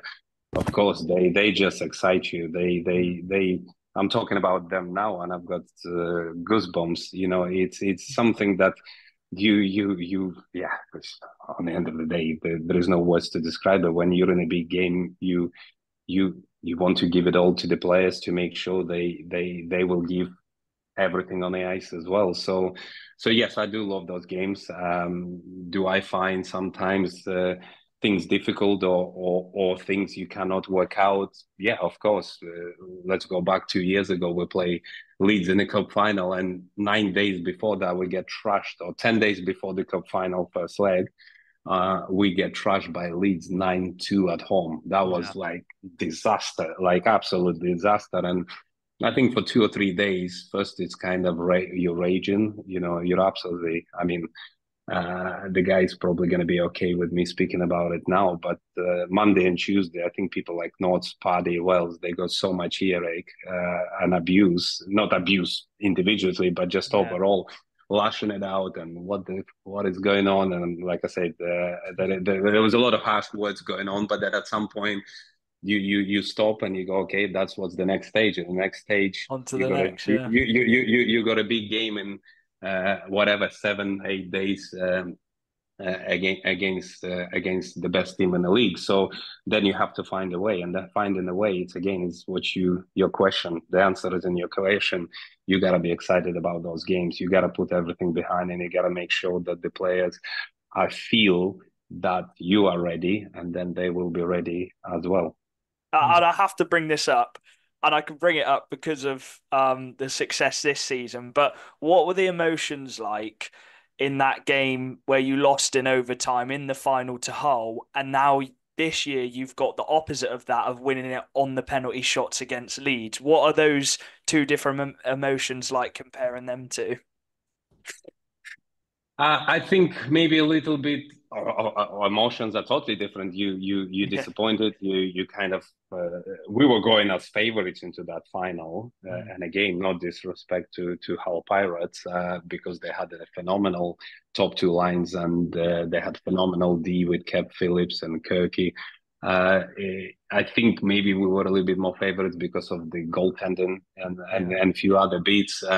But we were going in with a lot of confidence, but the game didn't go our way. We had to fight a lot against some players, probably were feeling a little bit under pressure. They didn't perform that well. And again, it's a learning curve for the coach to make sure that hopefully the next time players can play a little bit more free without adding extra pressure or feel nervous. I think when you lose in OT, me and Glennie do actually. That's next one for you when you see Glennie. Me and Glennie do joke about this quite a bit when we see each other. He went on a breakaway, right? Maybe 30 seconds before they went 2-on-1 and scored, and he's on a breakaway, and you just like Glennie going, going. You're on the bench, your board is there, you're ready to drop the board because you think he's gonna score. You just like so confident he's gonna do it. Be so calm on the park. He's got his moves, and obviously he's got his. Obviously he always look at the goalie, and I was confident he's gonna score. He didn't score, and then they go back 2-on-1 and score a goal. So you feel a little bit empty, and from the point of losing.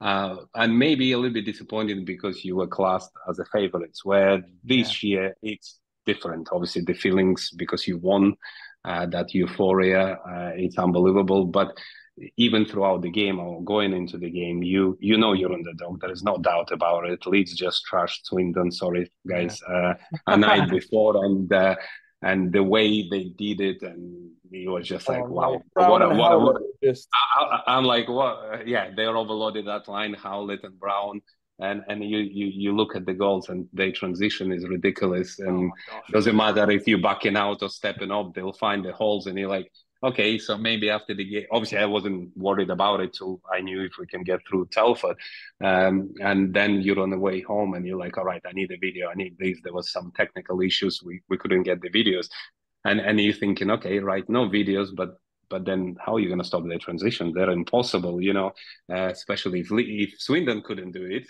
And I and said, on a big rink as well. yeah, bigger ring, blah blah blah.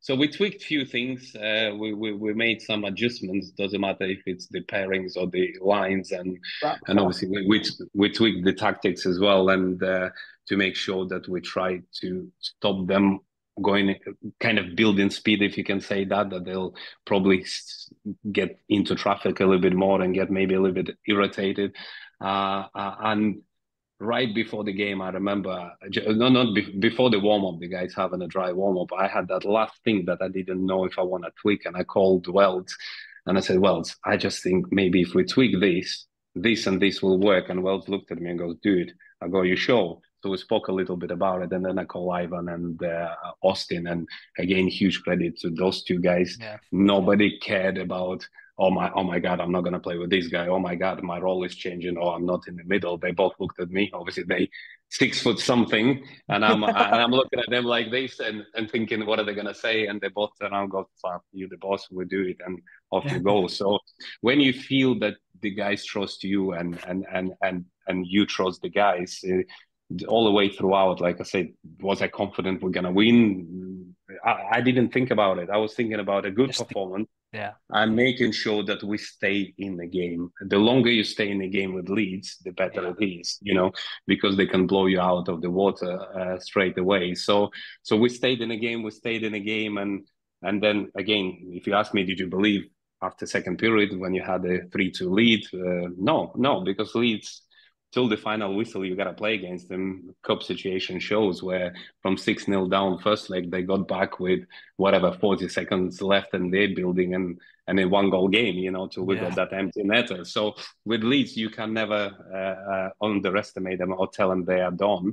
So yeah, the belief, the thinking, the moment you start thinking about winning, I believe that's when you start losing some other aspects that yeah, you need throughout the 60 minutes. So we try to make sure to the guys that's the end goal. We all want to win. Let's concentrate on playing good hockey. And yeah, and I felt we have again, not just because I'm the coach of this team, but I spoke to a lot of coaches and other people and my players, and almost everybody said we actually played a good hockey game, not just flicking pucks out and hoping for result. And I thought again, full credit to the players. They played with such a high confidence level. yeah. And I have to ask this because I've absolutely loved chatting to you. How obsessed with hockey are you? Like, is it just you absolutely love it, don't you? You love looking into every detail, every crack. How much time? What do you put into hockey? Uh, the best question asked my players, some of my players, that yeah. Look, I've been born into hockey. My dad was a professional hockey player. Then he obviously had a really good coaching career, so it was always here, always. Hockey is for me. Ingrained It's that's into you. what I wanted to do from the age of 5 and 6, and that's what I am now. I have read something. Obviously, my all-time favorite sportsman is Roger Federer, Oh, and he talks a lot about that tennis is not the most important thing for him, which obviously contradicts my view. I was like, how the guy who achieved so much says tennis is tennis, it's just tennis, I do understand. I really do understand. You have to have balance in life, but to maybe last couple of seasons, I had no balance. It's mainly hockey. Sometimes it could be from Monday to Friday. Sometimes, obviously, weekends are games anywhere. Where now in the last couple of years, you try to break it up. You have to have a family time. You have to have time to yourself as well. So, but on the top of small hobbies that I have in my personal life, hockey for me is the most important thing. And uh, do you watch NHL? NHL playoffs, yes. The regular season, no. who's Uh, who's your um, who's your team in NHL? Or do you just watch it as just a fan, hockey fan? yes. Again, I follow the product. I follow. Doesn't matter. I love football. I love a lot of sports, individual sports for different reasons. Because mentally, it's totally different. It's a lot harder. You cannot hide behind your teammate if you're having a bad game in tennis or whatever else individually. But from the point of the group sports, team sports, I watch. Yeah, I love football. Anything, basketball, you name it. It's the concept of it, and supporting the teams again doesn't matter. I'm a supporter of Man U, but I don't follow them because Yeah, they're not playing a great brand, and I'm not a trader. But if I like Liverpool, the way they play, I would watch them. If I like Arsenal, the way they play these days, I would watch them. Obviously, Man City in the last, what is it, 3, 4 seasons are dominating, getting pushed, but I love the way they play. I take a lot of points out of, I know it's a different sport, but you still take the points from the point of the possession movement, the way they change and things like that, and the coach, obviously, as well. But going back to NHL, I watch the playoffs. I do watch during the season the updates and highlights, but not as much. If anything, yeah. I would concentrate on CHL or Swedish hockey or KHL games. You just observation of different leagues to see the difference. But from the point of NHL, so let's go back to Colorado when they won it. I would follow That's Colorado. Charlie's team. Yeah, I love Colorado. You ask me, do I know any players? Name these, name the coach. Have no clue. But I love their defensive transition. I love the way they and it's not just about Macca. It's the way they play the game, the way they exit, the way they play under pressure, and we try to implement a lot of that in our decor. Then Tampa Bay, unbelievable for when they won 2 trophies. And you look at Vasilevsky, you can look at that. You look at Hedman on D, you look at the power play, Kucherov, you name it. But there is other things, how they closed almost, in fact, I would say 95+% of the third period games when they lead in 1-0. I don't know what the stat is, but they probably haven't lost a game in the playoffs when they lead in. The way they're just the tactics, not playing boring, but just buying in. So I would watch them if they, if it's them, it's them. Last couple of seasons, did I enjoy watching Las Vegas? Probably not. But again, me and Aaron speak a lot, and I shouldn't be speaking badly. I'm not. I'm just trying to explain how do I follow hockey. If I don't like the brand of hockey, I watch it to understand it, but then I move on because I don't enjoy watching it. So Las Vegas, I didn't really enjoy it. I picked up some points, but nothing serious. But then you go into this final. Of course, everybody knows that Edmonton's got the best players, in the world, and obviously the best power play in the league. But a lot of credit goes to Florida, the way they played, and they goaltend and Bobrovsky is just ridiculous, So again, if you say to me, who did you support? Nobody. I just watch both. I watch. Doesn't matter if it's Florida, it's Florida. If it's Edmonton, it's Edmonton. So that's how I kind of observe and take points out of hockey. We could chat for ages, but we'll do a couple quick fire questions to end it, and then Charlie always ends with the last question. But what is your best hockey memory as a player, and one as a player and then one as a coach, if you had to pick one? 14, 15 and 23, 24, isn't it? It's the best moment. We won. Obviously, one thing we haven't won here is the league, and of course, it's not an easy competition to win.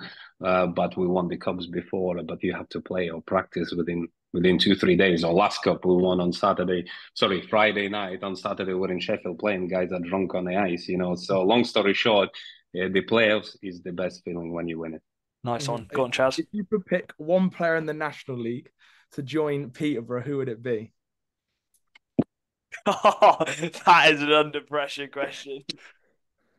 If it was, I don't know. That's a tough one. That is a tough one.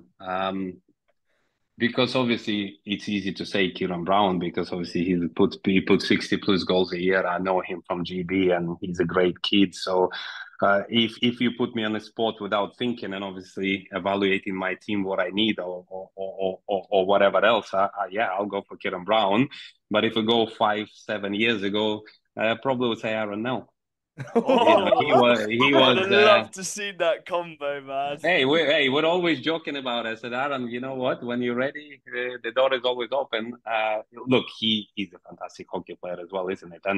And the way he plays always leads on the ice, isn't it? Like even you probably seen the battles this year between you and MK, and you know how he plays. He's one of them who's leads by example, So. Not because we're friends, but just kind of popped up into my head. But right now, Kieran would be my guy. If you had to pick one, and Aaron struggled to pick one for Swindon, if you had to pick a player to watch for Peterborough next season, who would you pick? And who's your player to watch? I know you could probably choose all of them because they all buy into your system. I'll probably go with the new guy because obviously, we spoke a lot about my team and I gave you a lot of points of my players who's grown, who's stepped up, who is this, who is that. But now we're getting 3 new players from the point of imports to in a league, and it's going to be very, very difficult to pick out one. I would love to see all three of them to play to their expectations, to what I understand they can bring to the club. But if I have to go to one, only one, it's only because I already said that guy plays or understand the games the way I do. Is probably Yanni. Yeah. Mhm. He's the one Charlie's really looking forward to watching. For the fans, you never know. Like, fans see different things, but for the coach, like I said, I'm really looking forward to see what Yanni, what magic he can do on the puck. Yeah, that's what I was thinking. Sorry to interrupt, Charlie. Can we have a quick word as well on Paddy? Because he's obviously going to get his jersey retired with the Phantoms. He's been one of your guys for the last few seasons. He retired, then he come back again. He's just how do you describe him, Charlie? What did you describe him at the playoffs? He just goes on, he does his shifts, as cool as you like. He didn't. Do you know the players who sprint to the bench? Paddy just strolls to the bench. He's like, another day in the hockey career, playoff final, just stroll to the bench. You had him at Slough as well. Did you bring him over to Slough? Yeah. So you brought him to the league at Slough. Then you left. Well, you didn't left. Well, whatever happened, you went to Peterborough. Yeah.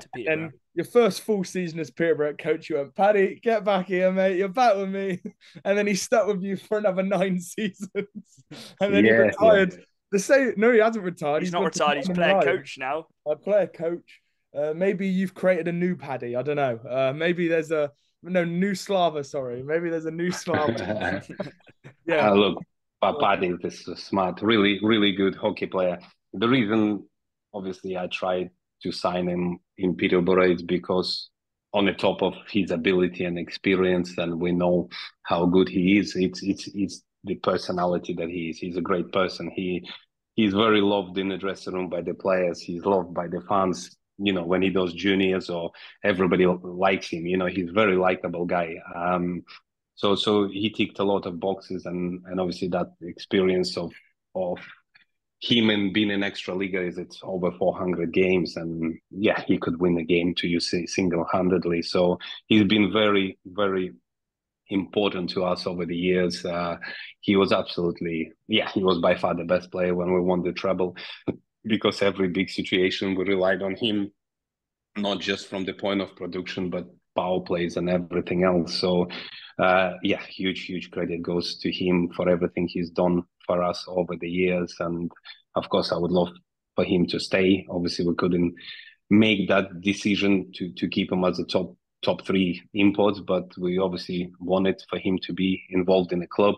And Paddy at the same time still wanted to play maybe more games than we were offering.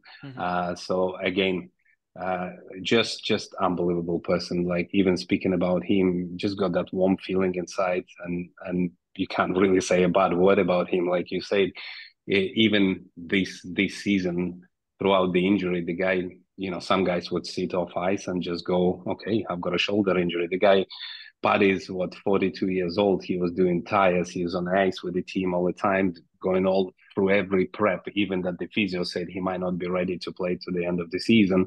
So he loves hockey. He knows, you ask him, hockey is number one for him. So because he loves hockey so much, he dedicates everything, or a lot of time from his life, towards hockey. And I think that's why he wanted to prolong his career and play more games.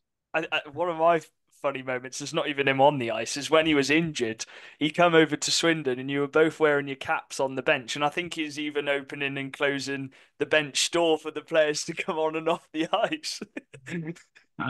Look, he's good. He's got, like I said, I think he could make a really good coach as well, because he sees the hockey his own way, and that's the way he understands hockey. I feel if he can transition that into the players, because we all understand hockey, but it's how you present it, how you work with it, how you see the results after that. I think he's got a lot of great ideas, and again, hopefully at some point in the future, like I say to him at the end this summer when he decided to go to Lions, obviously wished him all the best, but I said the door is always open. I would love to see him helping Phantoms. I would love to see him, putting some of his stamp onto the team, and if he wants to be a coach, you know what I mean. At the moment, he wants to do a little bit of coaching or transition, and he still wants to play. But yeah, I love Paddy to bits, and I wish him all the best in his next adventure. But at the same time, I would love to see him back here at some point. Go on, Chaz. You always end with this question. The offer for you to come back on the podcast is open whenever you fancy it. We've absolutely loved this podcast. You love hockey more than us. But yeah, we always finish off with this question, and it's always good for the fans. What is your message for the Peterborough Phantoms fans? To support us like they're always done, to stick behind us through thick and thin, if you can say that. The last 3 years shows this change of directors, up and down seasons, finishing first year at the turn of the year. I think New Year's Day getting trashed and being bottom of the table, and then have that ridiculous run up in the playoffs, finishing top of the group. So it's never over till it's over. Second year again, really great start, then a bit of a sleep. Then the team that probably 80-90% of the league would bet on that gonna win the cup, we managed to overturn them. And then look at this year again.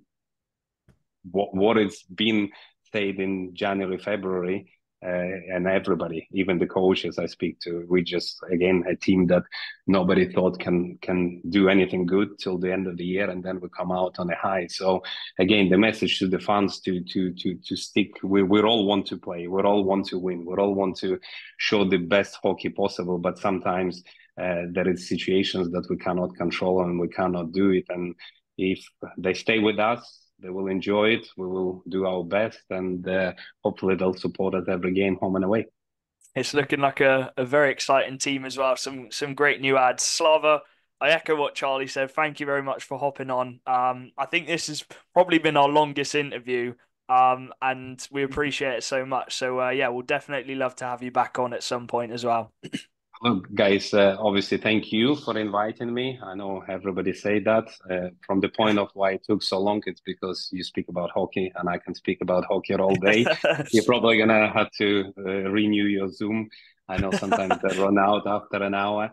But again, I want to thank you. I want to make sure that you guys understand how much good you do for the league. I know I appreciate that. you are Swindon fans, but you do a lot of good stuff for the league and promoting the league. And yeah, I hope people will watch, and I hope you guys will expand more and more and get new, bigger names to do the interviews, players and coaches and whoever your plans are. And if you ever decide to come to beautiful Peterborough Ice Rink, let me know. We'll sort you the ticket out and hopefully catch up with the coffee.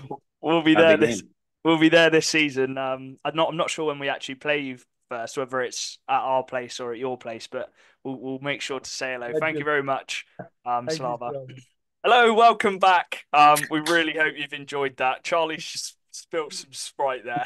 That was an epic fail, but we're going to carry on. Slava, thank you very much. Honestly, the kind words which you said about the podcast as well, Charlie. Yeah, it's very humbling to hear those words, considering we're literally just hockey fans. And we've managed to get one of the most successful coaches in the National League talk some nice stuff about us. Yeah, it was a really good interview. I'm sorry if I seem a little moody on some podcasts. I am very tired at the moment. I'm painting my room, but yeah, Slava is amazing. He's one of my favorite guests we've had on. And he was just so interesting, and just the way he looks at the game, and like even the way he talks about the way he watches the NHL. He doesn't support any teams. He doesn't like have any favorite players. He just likes watching the style of hockey. Yeah. And then he watches the SHL, the KHL. I think he said the Czechia League as well. So Slava he's hockey crazy. And even like he even goes to like looking at players' mentalities in tennis. He just loves sports and he loves the psychology behind it. And I find that so fascinating. He is There's a reason, Dan. There's a reason why he wins a lot. Because he puts time and effort, and he's got that passion for the sport. He's got the hunger, and I think it's not fluke that Peterborough are doing this. They've beaten Leeds twice now in cup competitions when they were the massive underdogs. So fair play to him. But They've got a roster signed up for next season. It's a much bigger roster, which I think is positive. And it's two new keepers. Obviously Jordan's left. And it happens in hockey. Just like other teams have lost players, Jordan's moved back up to Scotland. And he was a massive servant for Peterborough. I think Slava said he's won like 4 or 5 trophies with the club. He was one of the. If it wasn't for Mar, they wouldn't have won the playoffs. Simple as that. The save percentage he had during the playoffs was ridiculous, and when he's on it, he is ridiculous in that. And I know I say the word ridiculous a lot, so he will be a big loss. And Tyler LaBouche, I always say it wrong. I apologize. He's gone to the Pitbulls, and we've talked about on the Pitbulls episode. So they've brought in 2 new boys. And they went with the import netty, Dan. They were the first team to go with the import netminder. And it is Hayden Leving, and he does look pretty good. He's been in England, which I think is a massive positive, because out of the 3 goalies, he's actually experienced what it's like in England, hasn't he? Yeah, some may say it's ridiculous. Shut up, Charlie. Carry on, Dan. Yeah, no, it's obviously Jordan Marr, massive, massive skates to fill. Yeah. And again, I don't think you could get a Brit that would be able to fill those skates. So once again, you go those import goalies, and they're free to every team to take one. So if you need one, you can just go for it. But yeah, this guy's CV looks really good. Besides all the other goalies as well, but this guy, I think, like you say, he's got the experience in the UK, which is massive, because now he knows what to expect. He's not going into this league blind. I know he's never played in this league, but it's still in England, you know what I mean? So he's going to have experience being in a dressing room in England, and he knows the sort of structures and stuff like that. And yeah, I mean, I don't think Slava would have taken a punt at an import goal if he didn't think he was going to be good. I think, Yeah. we know what Slava's like, and I'm sure this guy's going to be an absolute trooper in goal. Yeah, Charlie, he's not had a proper season where he's been the number one, and I think this is a big step for him, and I think it's a positive step, because it's very hard to settle and be consistent in net when you're a backup, isn't it, Charlie? And he obviously played 18 for Manchester. They obviously had their starter alongside him. He's not really had a really big run of games. The last time was when he was in the NCAA, and he got above a 9 save percentage in 33 games, which I think is quite solid. So it'll be interesting to see how he settles in the league, Charlie. But I think it'll be a positive to know that he's going to get the net pretty much 50 games out of 54 at least. Yeah, he's had a frustrating last 2 seasons, I think. Obviously, he got 18 games in Manchester, which is fair due. He played his games in Manchester, but last year he only played 4 games of hockey. So a bit like the Bristol goalie, actually, it's going to take a little bit of time for them to get back into the groove. Yeah, back into the Swing of groove. things. Yeah, just getting back into it. I think it would take a little bit of time for him to get back into it. But he's got a great CV. Like he's had some decent save percentages in the NCAA. He played 33 games in the NCAA and had a 908, which for our league he should be really good. And the good thing for him as well, because obviously there has been 3 import goalies, but the best thing for him as an import goalie is he's coming into a team which has a very good defense. Yeah. So let's move on to the defense. Well, just to mention, their backup is Luke Clark. He's on a 2-way with the Peterborough Phantoms too. We assume that Leving is probably going to play most of the games this season. So that's what you get your import netminder in for. But he is the backup. He's only 22 years old, so I'm sure he might get a couple games. But the defense, it's not really changed too much, and they've added a couple new faces, haven't they, Dan? But the big one I want to talk about is keeping hold of Bradley Bowering. Obviously, we know his offensive game. The penalty shot, which really saved them, actually. If he'd have missed that, Leeds Knights would have been winning the playoffs. So the fact he's got the skill to do that, and then they've signed him on again, and he's still only 22 years old. He's on a 2-way with the Nottingham Panthers, which I think is really positive. The first Elite League team he's gone with. 39 points last season. But I actually think, even though he got a few less points than he did the season before, he really improved defensively, didn't he? Because he was starting to kill penalties. He was on that penalty kill with Billy Fort right at the end, wasn't he? Yeah, he's he's a really, really good D man. I've always rated him. He's just so silky and smooth on the puck, and he's just like what you want from a D man. And I think it's where everyone knows he's really close to getting to that elite league spot. I So think close. it's not going to be like a surprise if he goes to a full time contract in the elite league. So getting this sealed for one more season in Peterborough is going to be huge for the club. Like you say, he's still so young, and he's gonna grow so much. And being with Slava and those other D men in that team, and having that two-way with Nottingham, this season is going to be massive for him Yeah. because he is he's going to be looking higher, and every coach like Slava is going to want him to be pushing higher, and he's just going to be he's going to have an important season this year, I think. Yeah, I think this Did is get that two-way, remember? what's that? He did get his little sprite into the elite league this year, hopefully. We He's did got say that, two-way with Charlie. Have you zoned out Nottingham. Yeah, again? Have you? Nottingham. Did he? That's what we've been talking about the last 2 minutes, mate. But no, He's sleeping. I know you've been looking at your phone at some of the stuff, but he is on that two-way, which Nottingham, which I think is huge. And it's not like it's a two-way in Belfast, like some of the players in this league. He is probably going to be able to train a lot more. Nottingham's sorry, I had hair in my mouth. Nottingham's right near Peterborough, so he's going to be on the ice even more. This is going to be even more dangerous barring, isn't it, Charlie? Yeah, I think he'll be looking for over a point a game at D this year. Yeah. And That's yeah, I scary.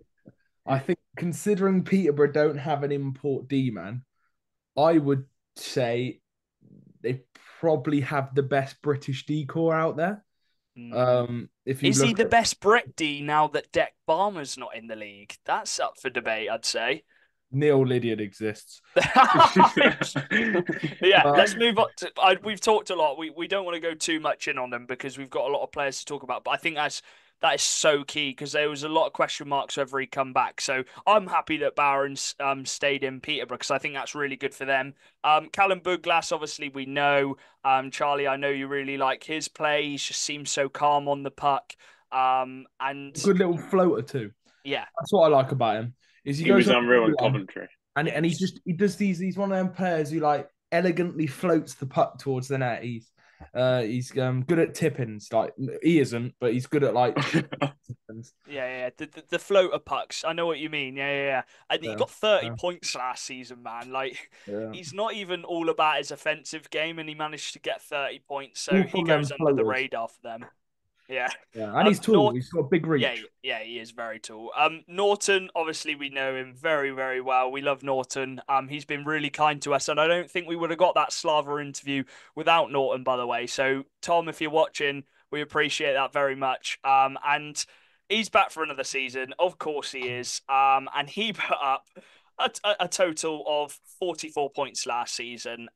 He just keeps going, and I actually think Barron could take on a bit of that load from Norton because they have got quite a stacked decor this year, but he's still so important for them, and he actually helps Slava a lot with the coaching, so Slava can focus on other stuff as well. And Norton's really that veteran guy for some of these younger guys. Another one we've talked about a lot, Dan, is Billy Thorpe. He had such a breakout season, man, and maybe it was a stroke of luck that some of the players got injured throughout the year, but he took his chance, and that is key. His head is screwed on in the right place, and he knew that that was his chance, and he absolutely took it come playoffs. And again, he's one of those guys. If they didn't have him in that playoffs, do they win it? Like he was that key for them, wasn't he? Yeah, he was. And again, this season, obviously, like we said about Byron, he's going to be going for that spot now. Like Yeah. he's going to be showing Slava. He's going to be saying, if Byron does move on, look at me, coach. Like I'm going to be there if when he goes. Like I want to be in that position, and he is going to be the next guy that they're going to build up, and they want to try and build him the same as they built Byron up, and they've got sort of the same kind of play style as well. So it's all they all going to learn from each other, and I'm sure everyone will just support each other in that decor. Do you know what's unreal as well? They've got him till 26, 27 locked up. Like that he's going to be an absolute monster by then. And Charlie, this is nothing against you, but he is 1 day older than you as well. His Is there birthday older? is the See, day before you, so I'm young. I'm young. You know, I'm young. no, that's my Um, point. He's still so young, and he had such a good last season. So yeah, this is I'm the really thing, right? Is if you're looking at last year, um, what I love about again, you play Buglass Norton top pair, and then you have Bauer and Billy Thorpe as your second player. So young, so like and thing. And Billy Thorpe described himself when he came on the pod as actually more of a defensive defenseman, yeah. which is why he suits Bowering. And then casually on the third pair, you're gonna have Scott Robson and potentially this new kid like or Gretton, and so they've got such a young, exciting decor mixed with a bit of age where you've got Norton and you've got Scott Robson, but you've got so much talent in that decor that it it just works well, if you know what I mean. They've got that balance. Do you know what else is scary? Scott Robson was injured a lot of the season. We didn't see half the Scott Robson, which we know how defensively good he can be. And the fact that he should be fully fit going into next season on a possible third pair D, Dan. If he is full on it, that is scary to have him on a third pair, and he's going to be playing other. He could be playing next to Gretton, but we know Gretton can play as a forward. But they've got two new D men, and I'm going to try and pronounce it now, Dan. We were talking before the Ooh, stream. Good hey. luck trying to pronounce this, Jack. Nogus Venskatanis. Nogus Venskatanis. He's Lithuanian slash GB. And yeah, we Slava just pulls these kind of stuff off, man. 6'2", 17 years old. He comes in as one of the tallest D men at 17, Charlie. And he's played in Scotland when he was in his youth, so that's why he classes as a Brit. And then he played in Finland for a bit as well. It's a very nice decor for him to kind of warm to the league, isn't it, Charlie? He's going to be learning off all sorts of players, and he's going to be comforted so much as well. That's why I really like the idea of hopefully him playing next to Scott Robson. Yeah, I really do like that idea. I don't know how good the Finnish league he's come from is. no, I generally just it's a bit of a question mark, isn't it? I can't comment on that. I've checked; it's not the same as Ollie Endicott's, but yeah, he's I'm sure he'll be good. He had some good stats when he was in England as a D man, and that is the Scottish league. He played a little bit of SNL as well when he was 15, maybe.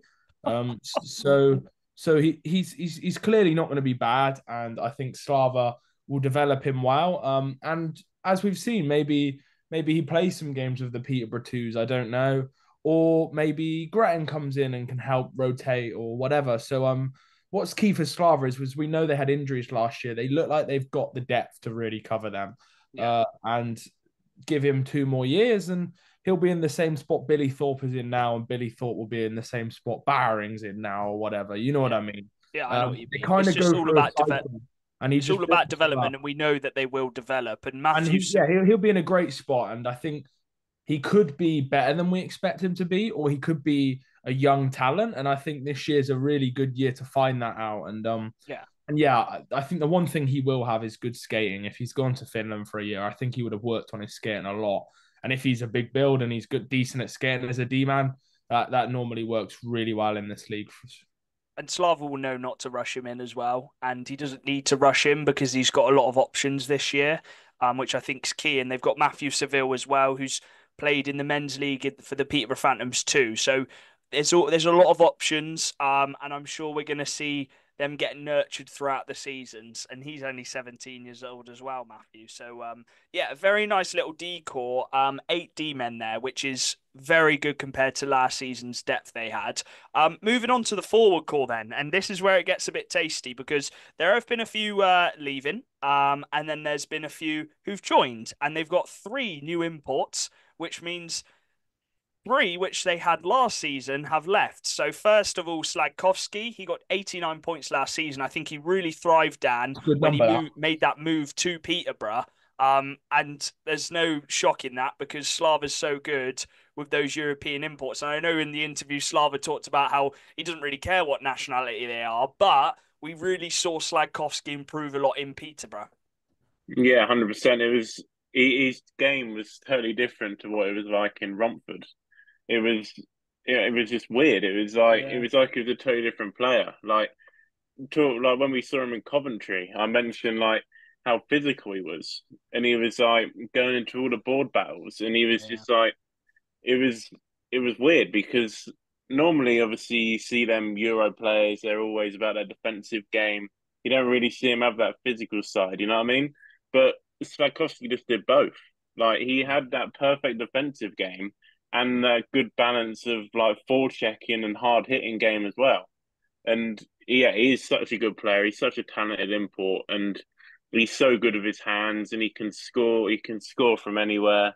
He's just again, he's another perfect player for Slava to coach. Yeah, it's going to be a loss. I think, Charlie, actually, everything he's learned under Slava in those 2 seasons all got shown in that final game, didn't it? It's like everything he'd learned the last 2 years, along with the talent he had from Romford, went into that final game against Leeds, and that is the best of Slagkowski. Slava said that was the best game he's ever seen Slagkowski have. And what a way to go out as well. Yeah, he retired. Yeah. Slava said that in the pod. He retired from hockey in that game. He made everyone else look like they were a league below him that game. Genuinely, like he was a different planet that game. Slavkovsky was. Like, I remember the way he just went around. He'd hit you and then he'd skate back. His two-way game was elite that game. Like the way he just played that game, and he will be a huge loss. Like there's no denying it. 89 points, what a number. But he's not. I don't know what it was about him, but he had that Slava play style, but he actually had this like massive point total to his game as he, well. he still had that skill element before he come to Peterborough, and I think it just thrived. And obviously, playing next to Ferrari, you're gonna And I, get a and I, bit and I more think points that's in you. what I'm just trying to get his stats up from the year before when he didn't play with Luke Ferrara. But I think that's what is so good, and what I think they'll be hoping from their imports here. The year before, he got 76 and Oh, 52. we've He got still a got a decent amount. similar point total, but I think what they'll be hoping from the new imports to kind of link it together is I think when Slava signs these imports who have all the skill, he still gives them the opportunity to have this skill and use that skillful side of the game, but obviously defense is first. And I think that Slavkovsky was just such an example of a Slava ice hockey player. He suited the play style to a T. Yeah. And again, you could put him on any line and he made everyone better. Yeah. So someone else, Stan, who was meant to be actually part of the team. He'd signed a deal with Peterborough, but he has now gone to the Steel Dogs, and that is Bjorkley Nordstrom. And similar to Slagkowski, but you could tell he's still very young and he's got a lot to learn, but he's still very talented. And his two-way game again in that final was so good. And that is Bjorkley Nordstrom. And it is going to be a big loss. I think he was going to be a big part of their top six going into next season. And obviously, he's had that opportunity at Sheffield, and that is his way into the Elite League and possibly the GB team as well, if he's thinking about that. But he was a very good, impactful player, and be interesting to see his development for the Sheffield Steel Dogs and Steelers, won't it? Yeah, I was gonna say the exact same thing. Like we saw it in Coventry. Like I think we saw the best. We saw the best of him in Yeah. Coventry. Again, his two-way game was perfect. Used his reach so well. He used to go into the corners. Never used to put his body into the corner. He just used to have that stick, just get the puck out, and then he has the hands to obviously feed the puck to anyone.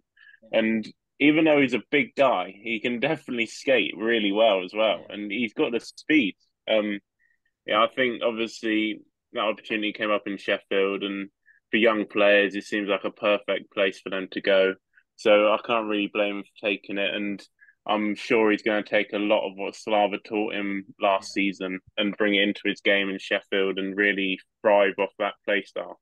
I'm sure just like a lot of the coaches in this league, Slava will want the best for him and like knows that he can go so much higher. And I really do hope that he gets that shot in the Elite League this season and gets a few games and proves how good he is. And if he can show that he another player going from the National League to the Elite League. That's what we love to see. So good luck to him. And then the final one, we don't need to talk about him too much because we had a whole little segment in the interview, Charlie, with Padelec. But yeah, hopefully we get to see him in the future, whether that's coaching with Slava, coaching against Slava. It'll be very interesting to see where he goes up. So shout out Padelec. He's not retired yet, but his shirt might be retired at Peterborough. I think it has been retired, hasn't it? Don't Is know. shirt retired? I'm not sure. It might have, but either way, I think so. yeah, it's a great little ending for Padelec as well, winning the playoffs in his final game with Peterborough. And then we're just gonna go through a couple of the players. We won't talk on them too much because we know we've talked about Peter so much this season, obviously winning the playoffs. Jasper Foster, we've had him on a couple of times. Another big season for him. Hopefully, he gets that consistent line on that third line who can play around him. And he's got a massive role to play. Jarvis Hunt, Slava talked about his improvement, 2 massive goals in the playoffs. So he's signed back again. Louis Naston's a big one. He's one of their really good young prospects. He actually played a lot last season because of the injuries they had. He was playing consistent third, fourth line minutes. He's back again. So he's obviously wanting to prove even more this season. And you've got Austin Mitchell-King, who I thought really come up at the end of the season, especially in playoffs as well. It's a theme, actually. Believe it or not, they won the playoffs because every single player put their heart and soul into that game. So fair play to them. And then the final player who's returned, and I'm really happy to see this, is Duncan Spears. And it looks like he's going to be playing right from the start of next season. So I'm sure he's raring and ready to get back on the ice. And he could be a massive piece for them next season as well. But let's get on to the new boys. And we'll start with the biggest one. It is Yanni Lakkonen, and Slava loves him, and Slava was delighted when he was able to sign him. He may be 42, Charlie, but he has not slowed down in the points department, and he's pretty much played everywhere. Yeah, he's used his hockey career to have his European tour as well. Not just European. Just to name some, he obviously played in Finland because he's Finnish. He played in Sweden. He played in Kazakhstan. He played in Russia. What country is that? Belarus. He played in Belarus. He then went to France. Then he played in the greatest Polish team of all time, Katowice. Then he played in Austria. Then he played in Norway. Then he played in England. Unlucky to him. Then he played in Scotland. Then he played back in Finland. Then he played in Hungary. And now he's he's hungry for some more trophies with Peter, right? Yeah, that was cringe, mate. Charlie's the best person on this podcast. But yeah, so the thing I'm interested in, the thing I thought I'd point out is when he played at Coventry Blaze, the season he played with Luke Ferrara, he helped Luke Ferrara become the top Brit point scorer in the Elite League. So Luke Ferrara that year got 54 points in 47 games. And Yanni Lakkonen got 49 points in 43 games. He unlocked Luke Ferrara, as you could say. 40 assists, by the way. Yeah, and Luke Ferrara got 33 goals. And I can imagine a good percentage of them were assisted by Yanni Lakkonen. And the one thing I have also heard about him, obviously he plays well at Luke Ferrara, which he played well with him in the Elite League. I think adapting to the National League will be good for him. But the one thing I have heard about him is he is unbelievable on the power play. Apparently, he is so good at setting up on the power play and passing the puck on the power play. I think he'll see the passes which no one sees. You'll be sat in the crowd and you think do you know when you're the coach in the crowd? You think, I know everything. And you think, yeah, I know where he's going to pass. And then Yanni Lakkonen will pick out the pass you don't even see. So yeah, I think he's the guy who is going to probably be the Slavkovsky point replacement equivalent. I think that will be kind of his area of role. Yeah, I agree. I think it's a fantastic signing. And in this league, I think he may look really cool and chilled like Padelec, but his point production, again, is going to be Very, very high, especially next to Luke Ferrara. We could see Luke Ferrara hit a lot of goals this season, especially if he's got his consistent line as well. He's not having to adapt to different lines. If he's got that line with Lackanen and, say, Austin Mitchell-King, those three can just go ham the whole season. And then the replacement for Bjorkley Nordstrom, Dan, they've got in a Canadian, Cameron Hugh, and it says here he can play forward or D. I think he's going to play forward. 23 years old, 6'2". There's a lot of height in this Peterborough team, isn't there? They're going to be bullies this season. Yeah, this guy, he looks like he's got an unbelievable shot. Yeah. From the videos that I've seen of him, 12 goals in 13 games in the French league. Yeah, and I think his shot is just going to be his crucial point. Having a guy like that, probably on his second line, just being able to shoot that way and just put him with a playmaker, and goals are going to come. You know what I mean? And he's going to be a Canadian into Peterborough, which is always a bit weird. You don't really see Peterborough with Canadians. They got two. Yeah, no, they got two of them. but yeah, I mean, like we said before, it's the way the league's going. These Canadians more and more are coming in, having that Canadian style into the league. It suits them better. Yeah. And I think this guy, the fact that he can play D as well, he's obviously going to have a good two-way game, which is also going to suit this Peterborough team so well, because forwards always come back to defend in Peterborough, and that's the reason they have such a tight knit group at the back. It's because everyone buys into the defensive game, and then they go up as a team as well. And go on, carry. Go on, carry. He's just gonna be a perfect player again, I think. It's interesting you mentioned the shot and the goals. Every team he's played in the last 7 seasons, he's scored more goals than assists. This guy is going to be the goal scorer on that second line. Last season, in 13 games, he got 12 goals, 4 assists. Season before, 6 goals, 4 assists, 14 goals, 10 assists. Like, this guy is going to be a scorer. And if you're talking about that power play, Charlie, if Lackanen can find him or Luke Ferrara's stick, they're going to be able to put it in the back of the net this season. So I think he's actually could possibly add a bit more goals than Nordstrom, which will be interesting. But he is still 23, so I'm sure he's got a lot to learn as well. But I really like the signing, 6'2" man as well. Like, they're going to be a massive team. Charlie, 2 players who've come in from other clubs.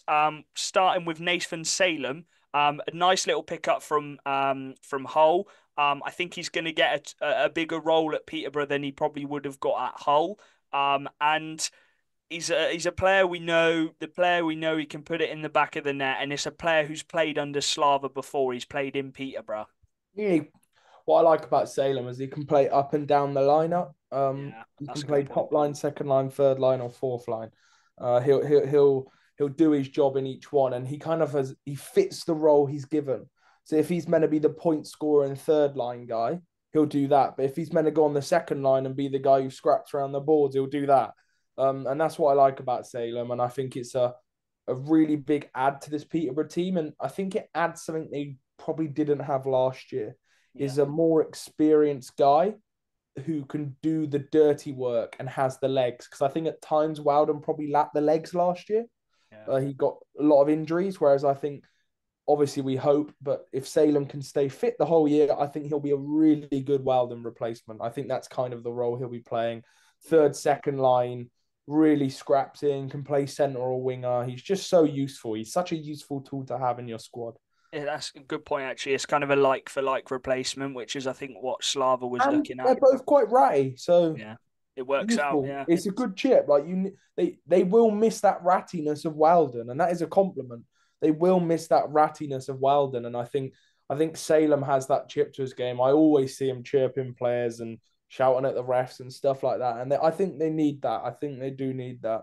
Yeah. Well, I think Peterborough will continue to do that. They're a team which does enjoy the fun side of that game.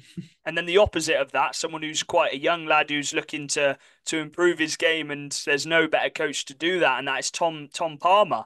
He's joined from the Sheffield Steel Dogs, and I really like this move. I really, really like this move. His youth team was obviously Nottingham, and that's quite close to Peterborough. But he notched up at 10 points last season, 15 the season before with the Steel Dogs. I think this is the perfect little place for him to come develop, get some minutes, consistent minutes. I really like this move. It's a different kind of element added to the team, isn't it? A bit more skilled element.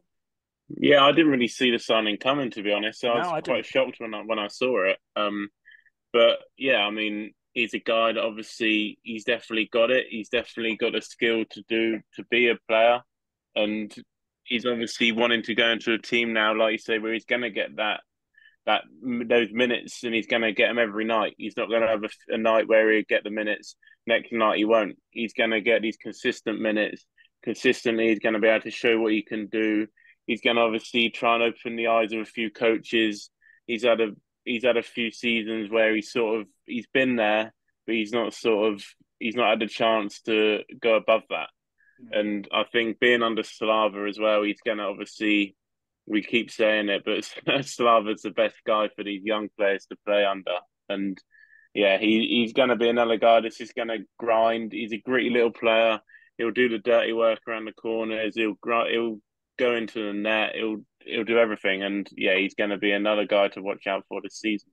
Yeah, and then the final one before we get on to our expectations is a little Hungarian lad, but he counts as a Brit as well, because he played in Sheffield and Coventry in his youth, and that is Barnabas Sarri, and 18-year-old lad, 5'11". He's come in, he's played in Hungary the last 2 seasons in quite a lot of under-18s, under-20s, then under-21s teams.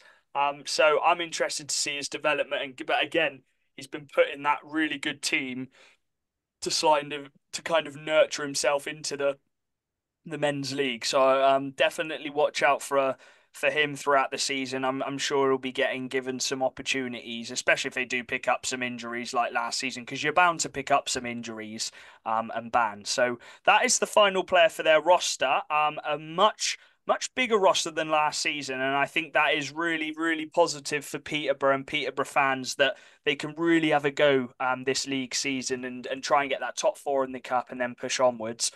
Expectations then. Charlie, I'll start with you. We asked Slava, and he said he can't really give a proper answer for it because it really depends on a lot of factors. But you, as a fan, a hockey fan, what's your expectations for Peterborough this season?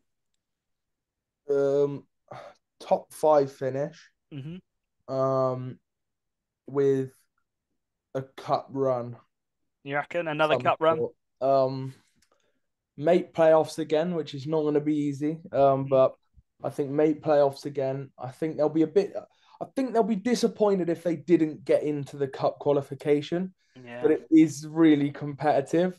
So I think realistically, make a cup run and get top five. Yeah. And just continue to develop youngsters. It's so hard because they've got quite a few unknowns, Peterborough. The reason they've got 3 new imports, and don't get me wrong, I'm quite confident in Yanni Lackinen. I'll say it as it is. From a fan's perspective, I'm confident Yanni Lackinen will go from the Supply word the go. goods. But I think the goalie is an unknown. He hasn't really played last year. He played 4 games and then the new young forward, I think compared to other imports, his CV doesn't look as strong. So I think he's really got to fit into the system, but I think he will, especially from speaking to Slava. So yeah, I think they've got quite a lot of unknowns. There's a bit of a squad turnaround. So I think qualifying for the cup, getting to playoffs and finishing top 5 would be a great season for them. Yeah. Dan, what about you? Yeah, I'll go top 5 again. But they'll be competing with obviously the top teams. Like they'll be giving them a game, if not beating them.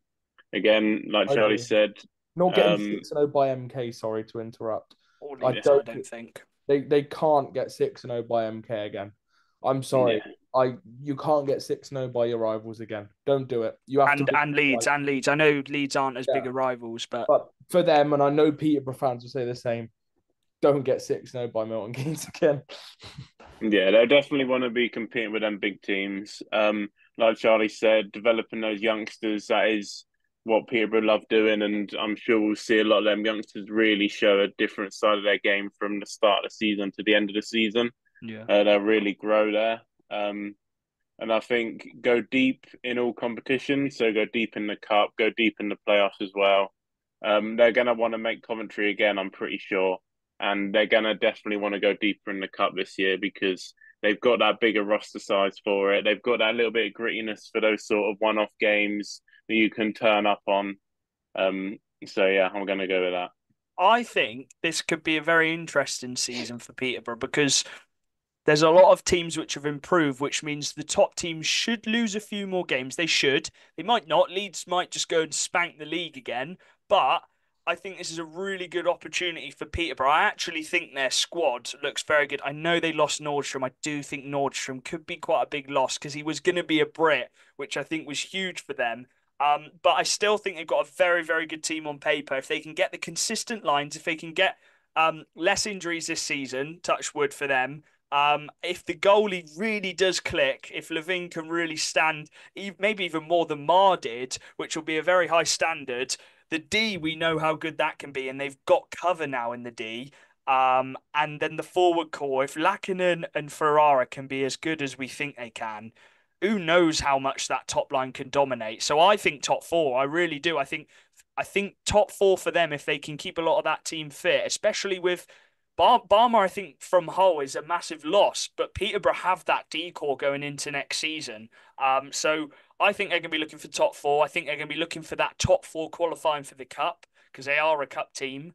And as silly as it sounds, I think their expectation, well, it's not silly, but Norton wants to win the league. All of them, the last thing they haven't won is the league title. And I think if they can just click and all of them really grind in the whole season, I know it's easier said than done. They'll be going for it, but I think if they can get a top four finish, semi-final or final of the cup, and qualify for playoffs, I think that's a really good season for them. Ones to watch then. There's quite a few new players. Charlie, you going to go with the new boy, or are you going to go with I'd like one to they've go already got? last. Charlie's going last. Dan, who are you going to go with? I'm going to go with Yanni Lackinen. Ooh, he's gone with the big I'm boy, re- and I don't blame you I'm actually. I can't wait to watch him in this Yeah. league. I think the IQ that he's got is going to be unbelievable. I've heard so much about him, and I just can't wait to see him in action. I can't wait to see those passes. I can't wait to see how he's going to fit into that Peterborough team.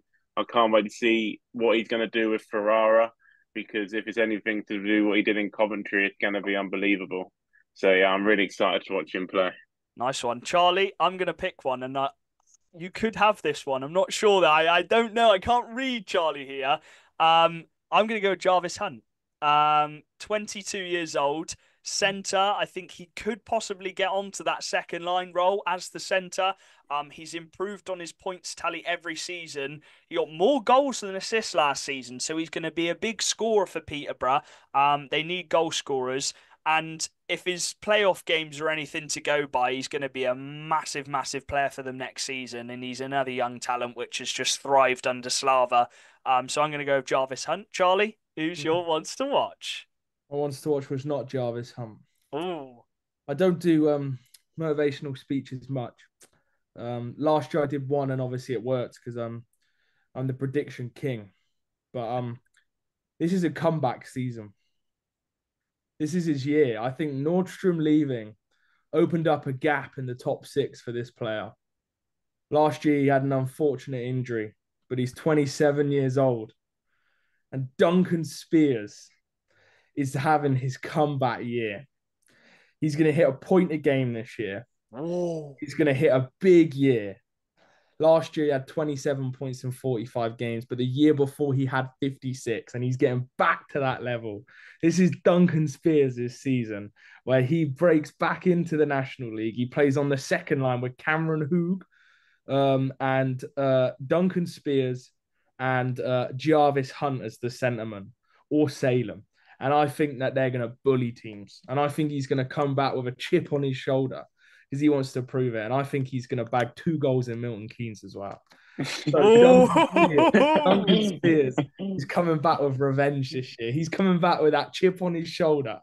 And I think Duncan Spears is going to have a banging season this year.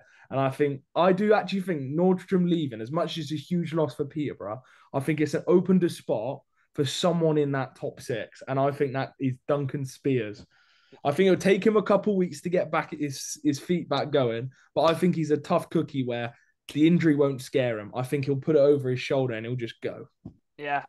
He's not Hoog, by the way, Charlie's. It's Cameron Hugh. Don't disrespect Jonas Hoog there. He is the only Hoog we will see in this league. No, I'm joking. Hugh will be. I think he'll be a really good little player. So those are our ones to watches. Charlie's gave his little motivation speech. I think everyone wants to see Duncan Spears come back after a really tough injury. If he can get on it back to the last couple seasons when he first signed for him, I think he could be a very dangerous player for him. So yeah, that is the Peterborough episode. I think it was over 2 hours. I think it was actually. So we hope you've managed to get to the end. It's been a long one, but we thank Slava again for hopping on. We're 7 in now. We got 4 more team specials to go. And then the season is ready. And I can't wait. So I don't know what Charlie's doing there, but we'll see you in the next team special. Peace.